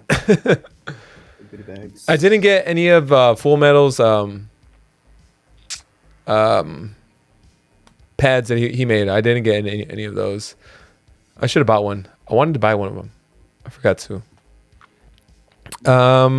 Yeah, so I mean, I think the overall consensus as far as Scarlet and Violet goes is that there's still a lot of room for improvement. I enjoy that there are a ton of hits you can get from the set, because I like to open up cards with my son and he likes to get hits regardless of the price point. And I think that's kind of what is gonna separate a lot of people who really enjoy Pokemon for what it is to people that are just in here for, you know, not necessarily the best intentions, the best reasons overall. Daniel Laura, Cruz, facts. what did Laura say? Dan is on notepad number 3 now, taking notes. Daniel Cruz, welcome in. The pack battle stuff was really disorganized. Daniel Cruz. Okay, so like the one in the vendor floor, I think we were talking about that a little bit as well. Yeah, I never did that. I didn't organize that. The pack battle was all Green Tea's fault, said Serge. Green Tea, how come you didn't have it organized, man? Battle where the people who pull the best stuff were gonna go to the finals on stage, and it wasn't like that, said Daniel Cruz. Yeah, I didn't even do like any of the said Green Tea. I didn't do like the pack battles for people, but I understand that because I think I had that thought in my head too, like they would, you know, move on to something else after that. Because Yeah. those people were just picked on the wheel. It Right. wasn't necessarily like a tournament bracket style, which it seemed like it was going to be that way. I was Right, like, wow, right. that's intense. Yeah, that would have been a lot of logistics to take care of. So something else for you, Dan. Something else for you. But good observation, Daniel. I appreciate you letting us know, and the honesty on that, letting us know like I'm part of the damn team like that. If anyone should be saying that. Did Serge hit the PAX battles again? Yeah, Serge was in there messing around. And he was just like disorganizing everything. Yeah. I did what I could. It was all hectic, but some miscommunications and some things changed throughout the process to make it not as complicated. Got you, Green Tea. Yeah, I mean, Slight changes. but this is just going back to, you know, the first overall event, seeing what works, seeing what doesn't work, and, you know, trying to improve on what didn't work. I mean, overall, I think the consensus was it's successful. There's some things we could improve. If there wasn't anything you could improve, I think that would be you not looking hard enough. But yeah, I was surprised when I found out that the vendors weren't open on Friday. They should have made that clear before buying tickets, to Daniel Cruz. Was it not made clear? I thought it was. Daniel, so this is good. Daniel Cruz is in here because we were talking just as creators, from a creator standpoint. Daniel, I'm assuming you're coming in here just as in the standpoint of like a collector that was going there to enjoy themselves.Maybe you had family with you. I had heard that like on Friday because that was when the vendors were setting up. But I saw and I heard that people were still able to get in, whether they snuck in or whether they knew some of the vendors to go in with them. So that was kind of like, and that was an air of confusion amongst many others. Even because I had a friend that she was VIP, and she was like, "Are we allowed to go?" Because we saw people go in, not like a flood, and there was staff at the front kind of checking the lanyards and all that stuff. Yeah. But like a sign, like if it was to be closed again, you know, a sign that's saying VIP closed tomorrow, will be open the following day. But because it was touted like a 3-day event, you know, you could either buy Saturday, you could buy Sunday, or if you buy the pass, then your access to Friday, Saturday, Sunday. But it wasn't plastered not plastered, but it wasn't stated that Friday only a part of what you're expecting will be accessible. Yeah. Okay, so it wasn't made clear that the vendors wouldn't be open on Friday. So yeah, I think things that might have gone overlooked, or you just not the Yeah. it wasn't communicated enough on that. No, it would make it go a lot smoother. Serge, Digi brings up a it good looks point. it looks like he is, huh? What did Digi say? What did Digi say? Did you say that, like, according to the schedule, it looked like it was just mostly a batch pickup day, and then you had the evening show? Which, yeah, in the schedule, that's what it said. Yeah. It didn't say vendors were open, Right. things like that. But Got just, you. You know how people be. Yeah. You want to put it in front of their face, let them know, hey, Yeah. not open. Yeah. I'm getting old, man. Vision, you're not getting old. What do you mean? Speak up. Say it with your chest, Vision. Say it with your Come on, chest. Vision. Was it very good for the first time show, Jeremy Jesse? Yeah, I mean, like I said, I think that's what we talked about earlier. It went overall really well, and I think for the next time, like extra notes, feedback from a lot of people in the community, a lot of people that just went there, not as creators, just there. It's gonna help improve and make it even better for next year. And you guys already know the next year is happening again. Vision, get up here. Get up here. Sir Berms, the pumpkin hound. There's always some way to improve somewhere and anywhere. If the event holder thought it ran 1,000% smooth with no hiccup, then they're blind with no blind or cuckoo. Give it another chance next year. Yeah, absolutely, man. Like for the first time, it exceeded any type of expectations. And I'll say that over and over again. It really did. Ian Six said $5. Ian Six says, saw you guys walking around Car Party, but didn't get to meet all of you. Ian Six Squad says hello all the way from Chicago. Ian Six is the one that took first place in the TCG tournament. Oh, Sunday. Nice. He took second place on Saturday. Second place and then first place. Did he beat you on his way to glory? I didn't have the pleasure in battling him. Oh man, you would have beat Ian pretty badly, Ian Six. Hey, congratulations. So Ian Six, like Ian said right now, it was on Saturday he came in second, right? Second, got $200. And then he came in first place on Sunday $500. and got that $500 prize, man. So congrats to you, man. Jay's like Vision's uncle. Roxanne, I feel old just like that, man. I do. Hey, Ian Six in here. Ian versus Ian with Ian. Yeah, Ian with Ian would not stand a chance. But that was something else. I mean, when Pat said that there would be giveaways, just like in streams, not everybody's going to win a giveaway. But the fact is that the people that did win, they won. And, I think it was great that Pat was able to incorporate all that and make it happen. Thank you, OPB, for dropping down Ian Six's link right there. Let's go. Show the young trainers some love, guys. I was able to meet Ian's dad, Ian's mom, and then a younger sibling. Great family. They do content as well. So I think it's Ian's dad that's in the chat. Obviously, Nice. Because it would be me in the chat as well. But great. Good, bright future for that battler. Yeah, absolutely, He man. battled OKJ Love towards the end of Sunday. Oh, really? And I think he lost. Oh, okay. Hey, if you're 9 years old and you have the ability, the opportunity to battle OKJ Love, who's going to Worlds this year in Japan, You're doing I think that's something. You're doing a great something. opportunity. Mm-hmm. OPB, appreciate you subbing, man. What are you laughing about, Vision? I need to know. You know, we can see you. It's in a server. Which server? It's something that Lavrox said. It is funny. It's funny. I have energy again from it. I can't Vision's understand half the mom- things you say, Vision. I know. Vision's mom was very nice. She said I lost weight from Oh. the Jays collab. She's like, "Did you lose weight?" I was And then it's true. That's true.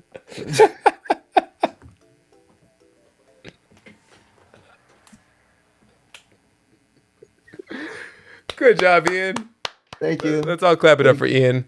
Hey, Crispy TCG saying, Ian, congrats on your wins. Also, so happy to meet pretty much everyone in this chat and more. Dan, you and Pats and the entire staff went above and beyond. Yes, absolutely, Chris.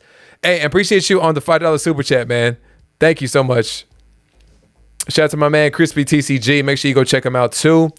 Roche said, was an honor to meet everyone at Card Party. Let's have our own for Cali gang. We live too close tonight. Yeah, and that was another thing too. I think Serge had said that. He's like, you guys need to do more things together. If I had people around me like that, I would be doing things a lot more all the time. And I agree. We definitely have to be able to plan at least, maybe something every other month with whoever can go. Obviously, not everybody's going to be able to go every single time. But, put something in the works maybe every other month so that we can all get together, make pre-recorded content or do a stream. I don't know about a stream because that's a lot of people to stream. Even having everybody that I did at my place for my stream, it was a difficult thing to try to allocate time and to try to set that up. But at least a pre-recorded video, something like that. Yeah. Pull back on the grass energy, we us Cali, so yes. love the Cali. Roxanne out here clapping it up for Vision, probably, maybe. All right, guys. I think I gave you guys already the final thoughts on Card Party. Are you guys gonna go next year? Obviously, you guys are gonna go. You'll be there. You already bought your ticket? Vision, Did you buy your ticket? Not yet, cause I actually gotta ask Dan this probably like after the stream. Yeah. Probably after this, but I bought the ticket like all the way back in December, and I didn't know that the creators got like VIP and everything for like free. Yeah. And after so I checked in, got my 3-day pass. Just this, and after it was Gonzo who told me to go get it. So then after, I don't know if I buy one, if I don't buy one, because of course I'm going, but I still don't yet. You want to get that creator comped ticket? Yeah. Because you special. Hey, he wants his money back. Give me my $100 back.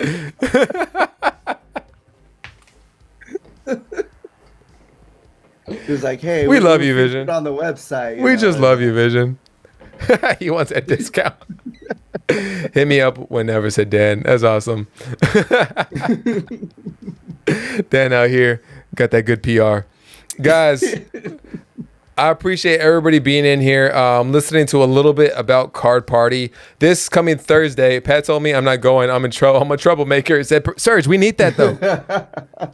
I had the best time with Serge. The next time we'll be in here for a podcast is going to be Thursday with PokeDiz. So be on the lookout for that. It should be starting around 6 p.m. Pacific time. So you guys, I will post that probably tomorrow night sometime. I don't think we'll do another double header. We might, probably not. Anything on my side going on. We just have that breakthrough box break coming up. If you guys are interested in that at any point. Do you guys have things coming up on your channel that you guys want to talk about before we get out of here? Drop it in the chat. I'm talking to you guys, Ian. Oh. Like, do you guys have anything on your channels going on that you guys want to like say or announce?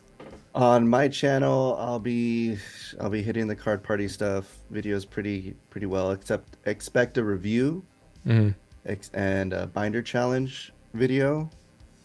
And I think that's pretty much it. You got a super chat from Ian6 again. Yeah. So you don't miss. I got that. I'm a professional, man. I'm sorry. You're right. And then you'll probably see me in some DPM videos from Card Party. So very exciting. Vision, before you do yours, let me go ahead and shout this out. Ian6 said, let's go. Real talk. A creator-only TCG tournament at the next Card Party would be lit. Imagine Pokerev versus Cool Trainer Ryan stream, said Ian6.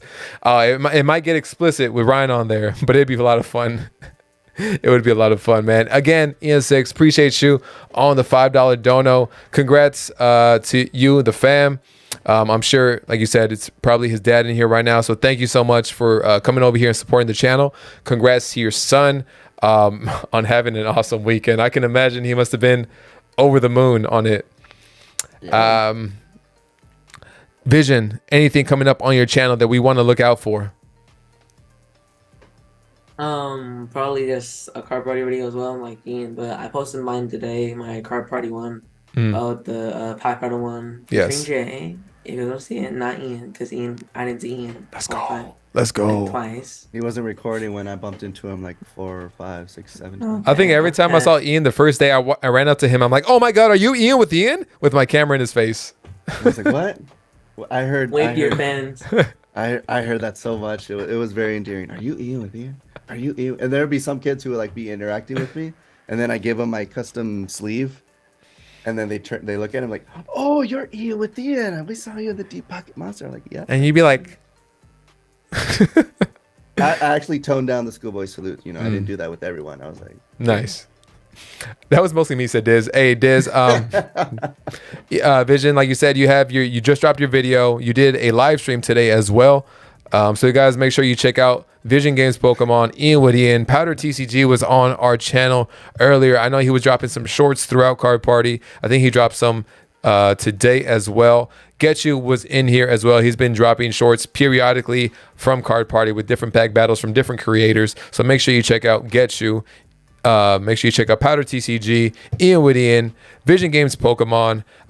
Thank you again, Crispy TCG, for the raid. Everybody that's been in here showing a bunch of love. Thank you, Super Chats, as well. Great podcast, y'all, said Rudolph. I appreciate that. Yeah, for me, only thing I got going on is the breakthrough box break that we're going to be doing whenever 50% of the packs are sold. And then we have PokeDiz coming in here on Thursday for a podcast. So make sure you come by for that. It'll be a lot of fun to hang out, talk to him about his experience at Card Party, talk to him, get to know him and how he is with his channel. He and Miss M just recently got married. So they're coming off a lot of... Damn. They're coming off a lot of good things in real life. So make sure you guys show some love. Broly Pools.